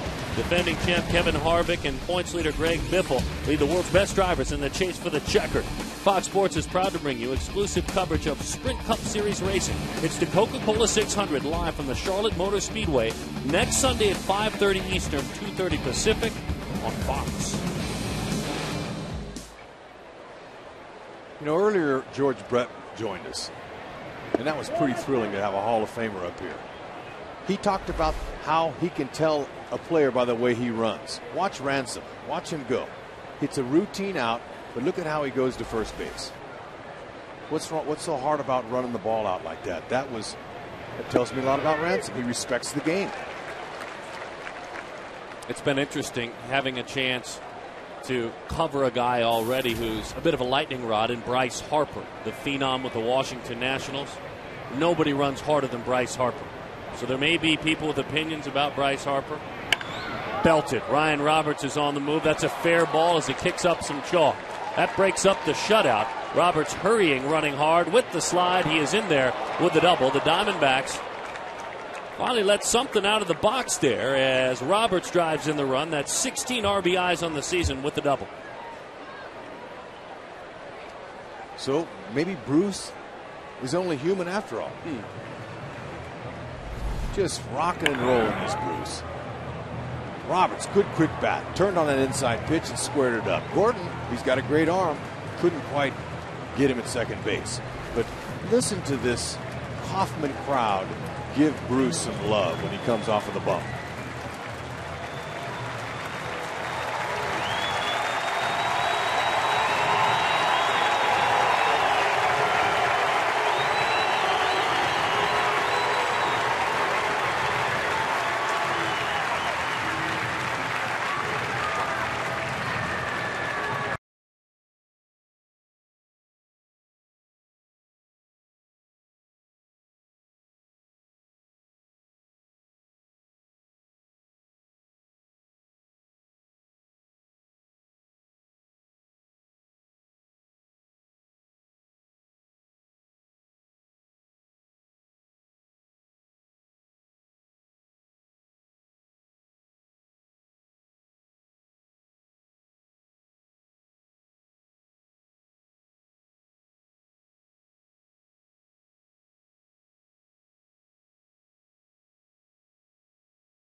Game thanks to this crowd. You know, he's a real professional. Professionals acknowledge the paying crowd just with a tip of the cap. Okay, that's all. You don't have to take your hat off and you know, showboat, but he's a pro. Way to acknowledge the people who paid the salary. 0-1 the count. Crow comes on, the hard-throwing right-hander, the young man out of Mizzou. Royals' first-round pick in 2009, the 12th pick overall. Oh, and he's got some kind of slider to go with that mid-90s fastball, too. Roll to the right side, Willie Bloomquist to the base hit. Francoeur is on it, and he's got an arm. Here's the throw to the plate. Right around is Ryan Roberts. Matt Williams had to take that chance with his club down. And Willie Bloomquist with an RBI. The Diamondbacks making a little bit of noise. They're down 5. When you have an aggressive third base coach like Matt Williams, you know that he's going to push the envelope. He did in last night's game against the Royals, and he did here. Francoeur, he leads the world in outfield assists, but Matty Williams, as he ran all the way down the line with his runner, wasn't afraid to send him. That's 4 consecutive multiple hit games for Willie Bloomquist. He is really heating up. Bouncing ball, could be 2. There's 1. Gets with the turn at double play. Roll him over, little ham and eggs.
by the all-new Lexus RX-F Sport.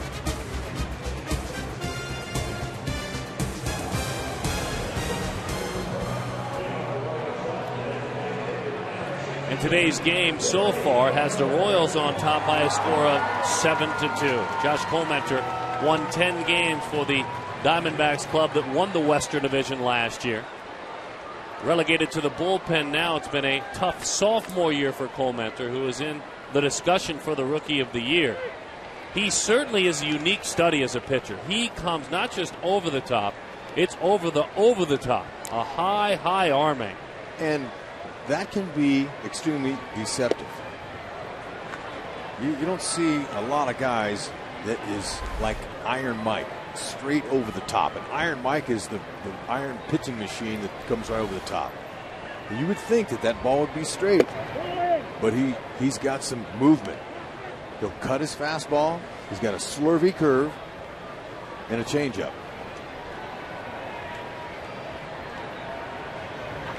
Good fastball, ran it in. Tough to see, certainly, for Billy Butler. DirecTV brings us the game break. Let's head to the MLB Network studios. Here's Matt. Darren, Sox and Cubs, Adam Dunn. He leads the American League in walks, leads all of baseball in strikeouts, and leads the White Sox with 13 home runs. Guys, I wonder, how many games do you think the White Sox would win if they lined up 9 Adam Dunns? You know, Matt, that's a fair question. You can't get enough of Big Adam Dunn. The problem is for baseball is you have to play defense too. So if you lined up 9 Big Adam Dunns, you'd hit a boatload of homers, and you would give up a ton. So I'm going to go with no games, Matt. I'm going to agree with you because he's going to hit a homer, walk, or strike out. Can he pitch? I mean, I need a pitcher too, Matty. I'll tell you, covering Big Adam Dunn when he played for the Diamondbacks a couple of years back, I learned that as a defender, he's a great hitter. There's no doubt. That's you. Just trying to stay positive, Rex. You always tell me to stay positive. No, you have to be in this game. That one has popped up. But Matt Veskursion, he's got a brilliant, very large mind. And he's a baseball guy. That's what I love about Matty. He loves the game. All right. So, Jeff Francoeur, the only Royal. They call it peeking into the candy store. You got your nose against that glass. You can see the candy. Everybody else has jawbreakers and suckers. He hasn't been able to get into the candy store. In other words, he hasn't reached. The only one. Well, knowing Jeff Francoeur, he could care less about his individual production if his team's winning. That's another sign of a veteran leader on the team that wants to win. Right back to the screen. That over-the-top delivery from Colmenter has the count at 1-2. Colmenter last year in an elimination game going back home in the division series beat the Milwaukee Brewers. And that one is spoiled by Francoeur. See that emergency hack?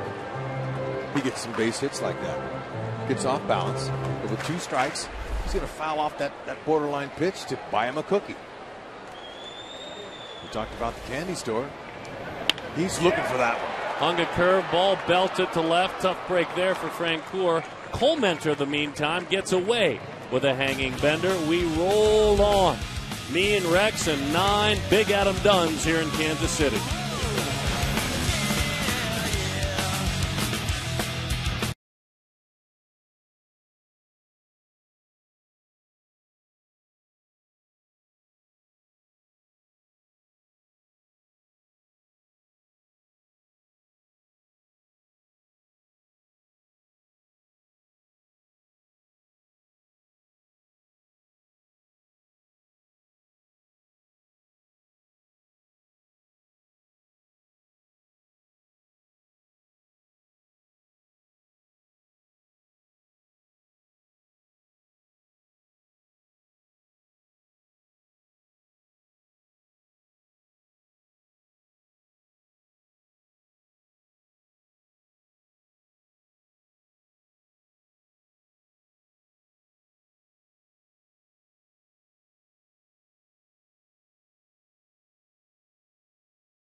Upton leads things off here in the 8th inning. 7-2, Kansas City on top.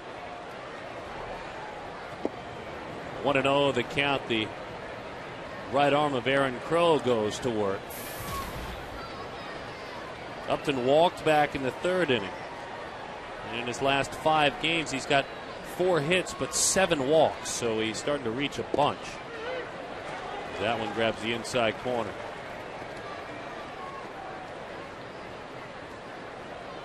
Crow is very valuable to Ned Yost, because Aaron Crow, they had him originally in spring training as one of their starters. He has the ability to be a starter, but they decided with Joaquin Soria going out with Tommy John surgery, their closer, that they would need some reinforcement in back of the bullpen. So Aaron Crow, they've put him back there. He was an all-star last year. So he's a valuable guy. He can set up, even close possibly if you needed him to. Or you could stretch him out and make him a starter, which I'm sure he would love to do. But the Royals don't need him there yet. 32 starts in his minor league career, so certainly comfortable doing it. Upton has worked the count full, 3-2 the count to the 24-year-old Diamondbacks right fielder. Virginia born and raised. Diamondbacks grabbed him out of Great Bridge High School in Virginia. Upton hot shot into left field. It's down for a base hit. He is on. Alex Gordon keeps it with him. Miguel Montero heading to home plate. Ned Yost is heading out to make a pitching change, as he will go and get Crow. We'll step aside. More from Kaufman after this.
Kansas City Royals goes to work. Jose Majares, 27 years old, Venezuelan born, facing a fellow Venezuelan, lefty on lefty, Miguel Montero. Majares, he has a good fastball. It's pretty sneaky quick, but really his pitch to a left-handed hitter is that big breaking ball. It's a big one. A lot of depth to it. Starts up high, ends up down low. There it is. Montero lifts it up and into the seats. With the Minnesota Twins 08, 09, 2010, and 11 now here in Kansas City. And that is a good bender. A real good looking pitch. He came in when the Royals were in Texas to face one hitter, the hottest hitter on the planet, Josh Hamilton. and he got him to pop up the first pitch fastball inside on his hands. One pitch, game over for him. They brought him out, took him out. 1-2 the count. With the bullpen quiet here, it looks like with a 5-run lead, Yost will not use him just as a specialist. Instead, he'll try to work him through this inning. Right, not tonight. Situation dictates how a manager's going to use his bullpen, and Ned Yost, he's finding some continuity in the pen. His matchups, he's starting to figure out who his guys are, who his closer is. And Broxton's got 8 saves. Who's his setup man? Who's his specialty left-hander guy? Well, you know, it takes time early in the season, especially when you have young players that don't have roles. You got to see how they fit, play the game, see what happens. You can see all the pitching changes. At one time, he had 3 long men in his bullpen because the starting pitching couldn't go 5 innings, 3 innings, 4 innings. Outside, good pitch. It was wide. 3-2 the count.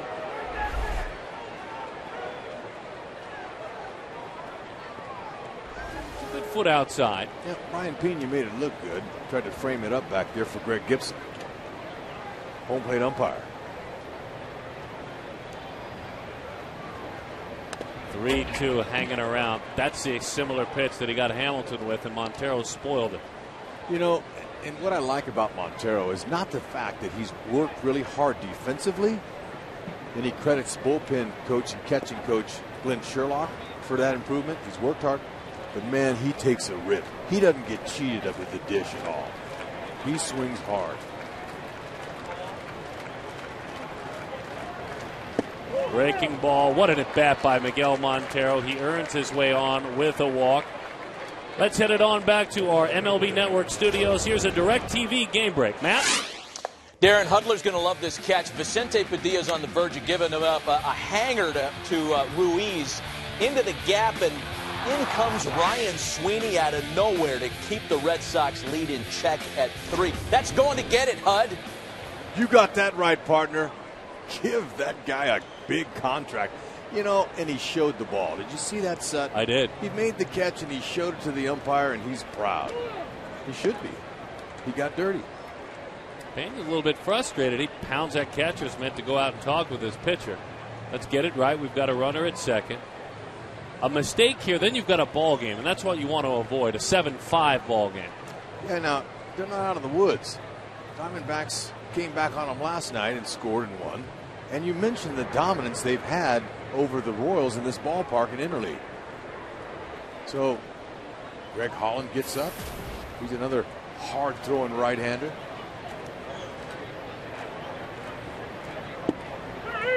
Right down the middle to Chris Young. Young 0 for 3 tonight.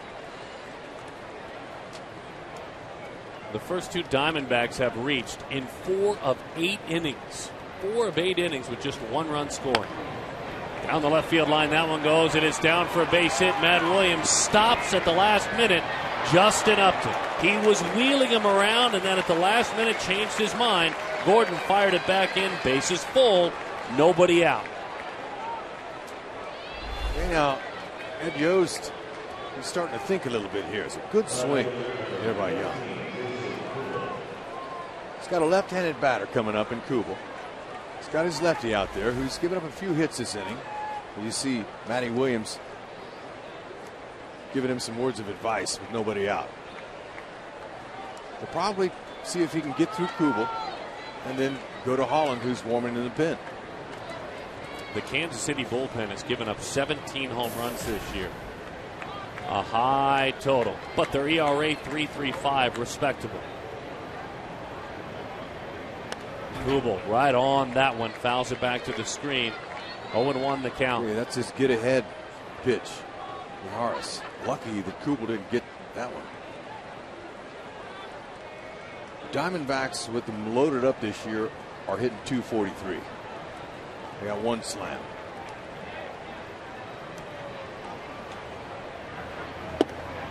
Right down the middle at the belt. 0-2 the count. I think he was looking for that sweeping breaking ball Rex was sharing with us earlier. No question. Now he might try to elevate and see if he can get a high fastball up by him, or he could sweep the breaker. A lot of room in right center field. High pop up. They had him defensed perfectly. Gordon and Dyson get together. It's the left fielder. Upton with the tag. That is an RBI. 7-3 is the score. The Diamondbacks now within a grand slam for Kubel. He's got a couple of hits tonight. He has 17 runs batted in on the year. All right, well, Ned Yost knows what to do now. Go get another hard-throwing righty out of that pen in Holland.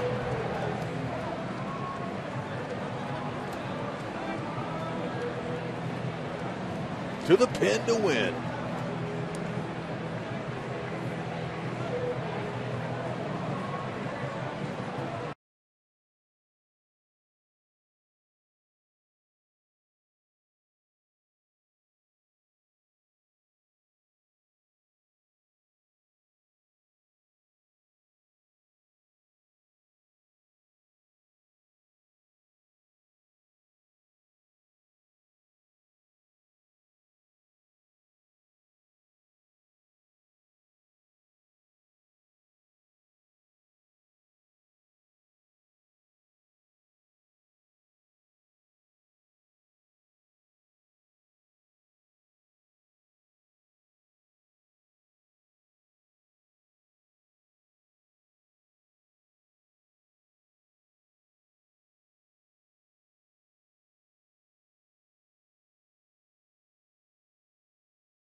Going to that bullpen a ton. He goes to the right-hander Holland. Greg Holland goes to work. Western Carolina University.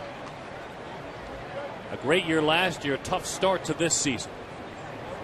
And into the dirt it goes. 1-0 the count. Well, he had a rib issue in his rib cage and didn't say anything about it and was trying to pitch through it. You know, these guys, they really don't want to let anybody know that they're hurting. So they put him on the DL for a little while, and he came back, and he's much better. But you're right, that elevated ERA is largely because he was missing in the middle of the plate. Now he's got a mid to upper 90s fastball. He'll throw a slider, curve, and a split. So he's got 4 pitches, but typically he stays with his fastball, slider, split.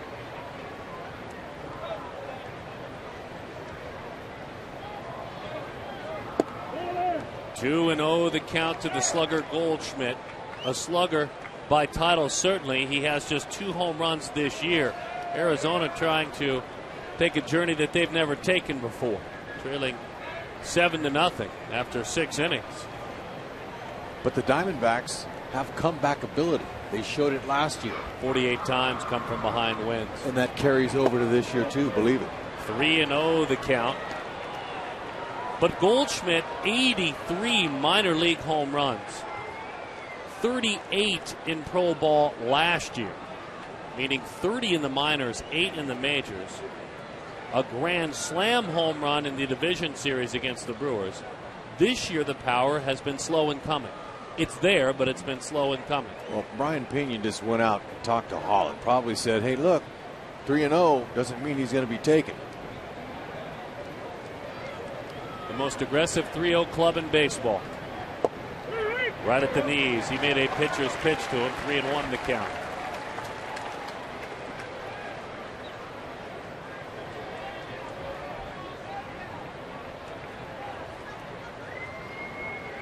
2 singles, a double, and a run scored.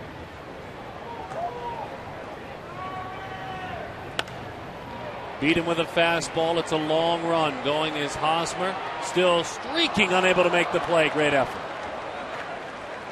You know, he's got tremendous athleticism.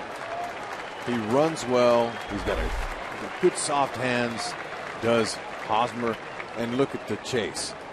He runs all the way out to right field and almost caught that ball. Stunned that he ended up closer to that ball than Francoeur did. Right. And this is what I'm talking about, Ned Yost's team. These guys never give up. They play hard 100%. You like that. Fans like it too. George Brett likes it.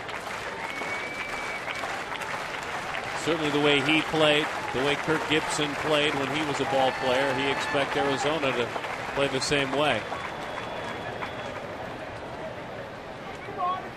The Diamondbacks have now out-hit the Royals 11-10. But there's no prizes for winning in the hit column. They have lacked timely hits all night long. Chopper to the right side. Getz will play it. The flip to Escobar. Hard slide by Young. A second out and a huge out. Chevrolet is building the next generation of baseball memories. Here's our own Ken Rosenthal to tell you more. As the official vehicle of Major League Baseball, Chevrolet is proud to be building the next generation of memories. Join Chevy as they rebuild youth baseball fields across the country. ChevyBaseball.com to enter for a chance for your community to win a youth field makeover.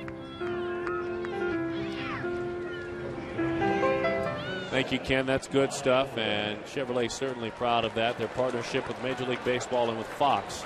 Lyle Overbay is called upon, part of Kirk Gibson's bench. This year he has been sharing first base with Paul Goldschmidt. But in the National League, bench players, they get in the game because the pitchers hit, so there are a lot of pinch hitting going on, and he's going to his guy right away. 4 for 8 is Overbay with a ribby off the bench. And hitting .333 overall this season. That one is inside. 1-0 the count. Okay, Holland's a strikeout pitcher. He would like to somehow try to find a way to get Lyle Overbay.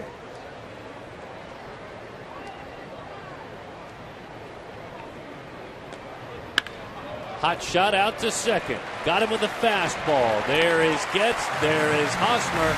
There is the ability to get out of a jam.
Chevrolet is sponsored by MasterCard. Shop and pay your bills online with MasterCard prepaid cards.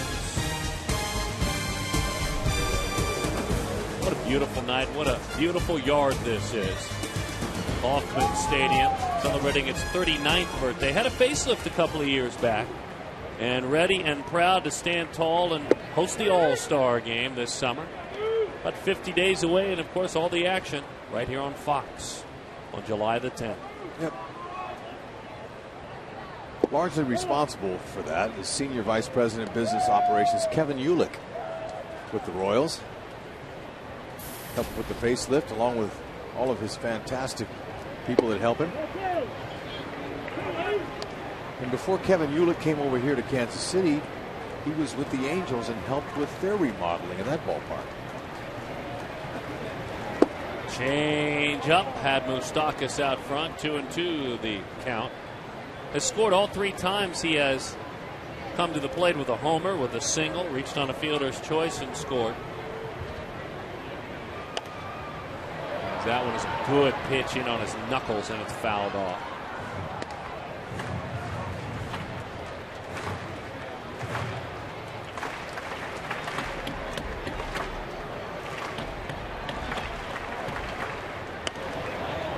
That one coming back our way. There's another souvenir. You want to talk about a no-doubter if you missed it earlier. A home run by Butler in the 3rd, then Moustakas in the 4th. Quick hands, nice quick turn, and Kirk Gibson knew it. Hill will square that one up. You know, it's an opportunity, too, with the All-Star game for Tony La Russa to return to uniform. World Series champion, he's retired, but he will manage, and there's certainly history for La Russa in Kansas City. Remember, the A's played here before they moved to the Bay Area. Look at a really young Kansas City Athletic. Al Lopez, a skipper. Municipal Stadium, which actually hosted an All-Star game in 1960 as a 17-year-old. They sent him right off to Daytona Beach. Tony La Russa will come back to where his baseball career started when he first visited. He'll end it as a manager at the All-Star game. It's going to be a great, great event. And the fact that Tony's going to be managing at National League should be spectacular. He was a young player. He was a very young manager when he started.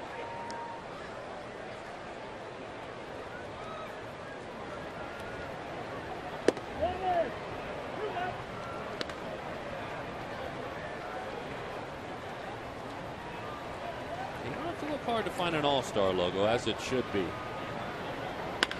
Bouncing ball. Hill will not be able to square that one up. He was chasing for a backhand play.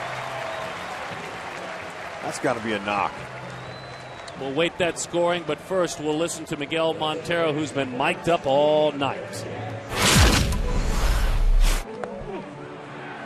kind of hard to block that fastball, huh? You ain't got a shot on that one. But I'm tired right now.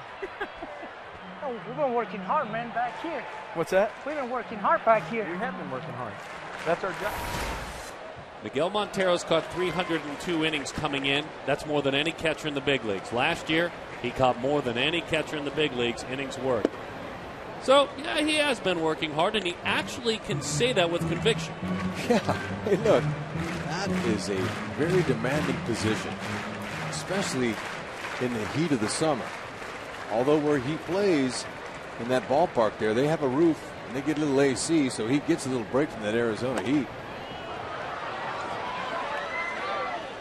Montero and the Diamondbacks talked about a long-term deal heading into spring training in the season. They couldn't come to an agreement, so they put it on the shelf. Miguel Montero doing what he is doing and playing every day and becoming a pretty solid offensive catcher and a better thrower in his walk season. It will be interesting to track Miguel Montero's future as that one misses away. 2-1 the count. I know there's a team in the division that just got new ownership that may be looking for a catcher. It's going to be an interesting winter. It will be. Players work hard to get to that free agency. Okay, Brian Pena was thinking about getting a little quick start.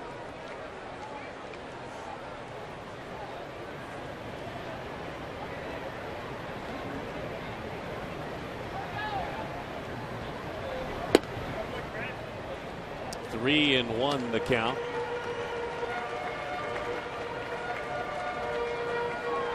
Where's his changeup gets? He can pretty much look for a fastball here. Singled in a run back in the second inning. He's 1 for 3.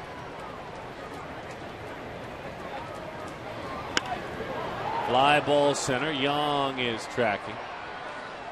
Gets his erased. The young man gets out of Grosse Pointe, Michigan, which is also the home to Kirk Gibson in the offseason. Gibson keeps his ties to the great state of Michigan. He was checking in with his son yesterday. Remember back in the days when you could play ball and play a triple header? His son was reporting scores from a triple header that he was playing in yesterday. Wow. So he has strong Michigan ties, and they won't let him go either in Michigan as well. Escobar swings and misses at that funky changeup from Colementor. From right over the top. That's why he's so deceptive and difficult to hit. It's that arm angle. You usually talk about that from a guy that throws sidearm or 3/4, but rarely do you see a guy that they say he's deceptive that throws straight over the top. It's because the fastball and changeup come out of those angles and throws straight downhill. He's 6'4". His first major league start was against the Los Angeles Dodgers last year when his team was trying to turn it around about this time last season. He went into Dodger Stadium. His club got him 1 hit and 1 run, and that was enough as he beat the Dodgers 1-0. Big Jonathan Broxton, former Dodger, warms in the pen. 0-2 the count.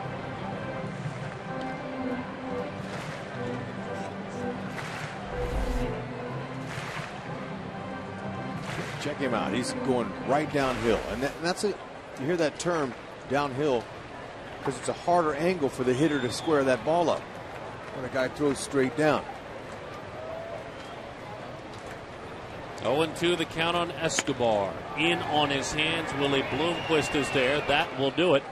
And for the Kansas City Royals, they are 3 outs to victory as they lead it here in the city of Fountains, 7-3.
Baseball night in America here in Kansas City, Missouri. Rex Hudler, Darren Sutton, and the Royals tonight leading the Diamondbacks 7-3, 3 outs, and the baton is handed in a non-safe situation to Jonathan Broxton.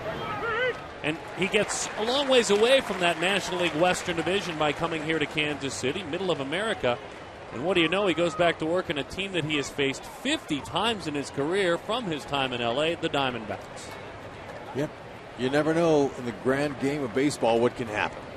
But excellent general manager for the Royals, Dayton Moore, took a chance on the big fella.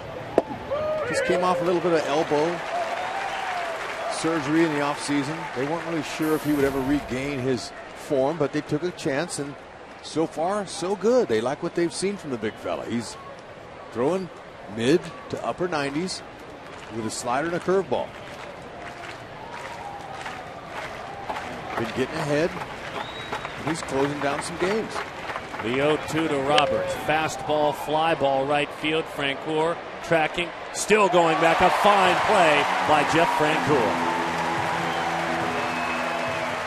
Don't forget, next Saturday, baseball night in America, it's the Phillies in St. Louis going to battle. It's the Cubs heading to Pittsburgh to take on the Pirates. The Rays and Red Sox renew their rivalry in Fenway.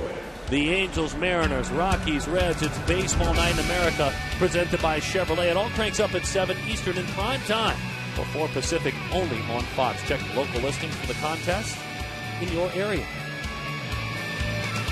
Baseball night in America. Beautiful thing.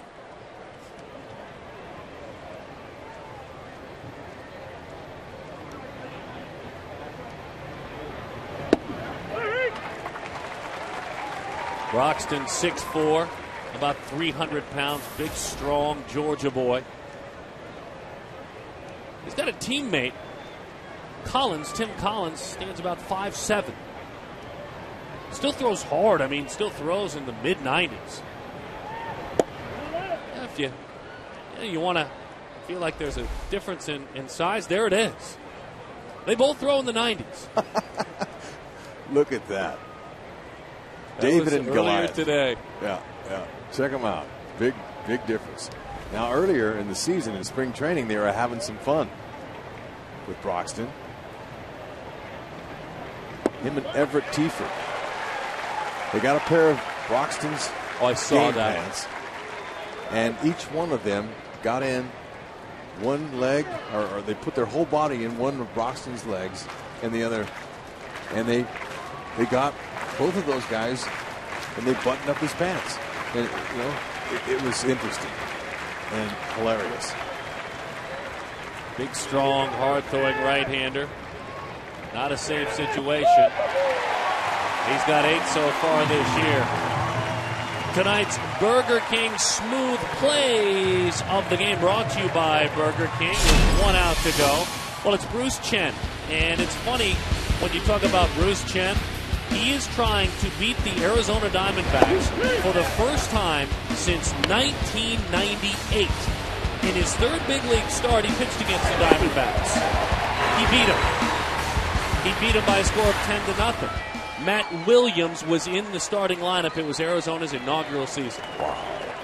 Amazing the history and the statistics of the game. Who would have thunk it all these years later? But Big Bruce, he did exactly what Ned Yost wanted him to do. Go out and change speeds and pitch. And like that #1 starter, he is. Popped up to the right side. They're saying, let's go Royals. They're out of their seats. Now they cheer. The Kansas City Royals return to their winning ways after losing Game 1 in this series. A fabulous story tonight. The journeyman comes home the last few years, and Bruce Chen goes toe-to-toe with the Diamondbacks. Hasn't beaten them since 1998, and maybe, just maybe, they're getting their talented face of the franchise in Hosmer back on a track. 7-3 is the final score. Chen is 3-4. Kennedy 3-4 as well. We'll be back to Kansas City with more right here on Fox.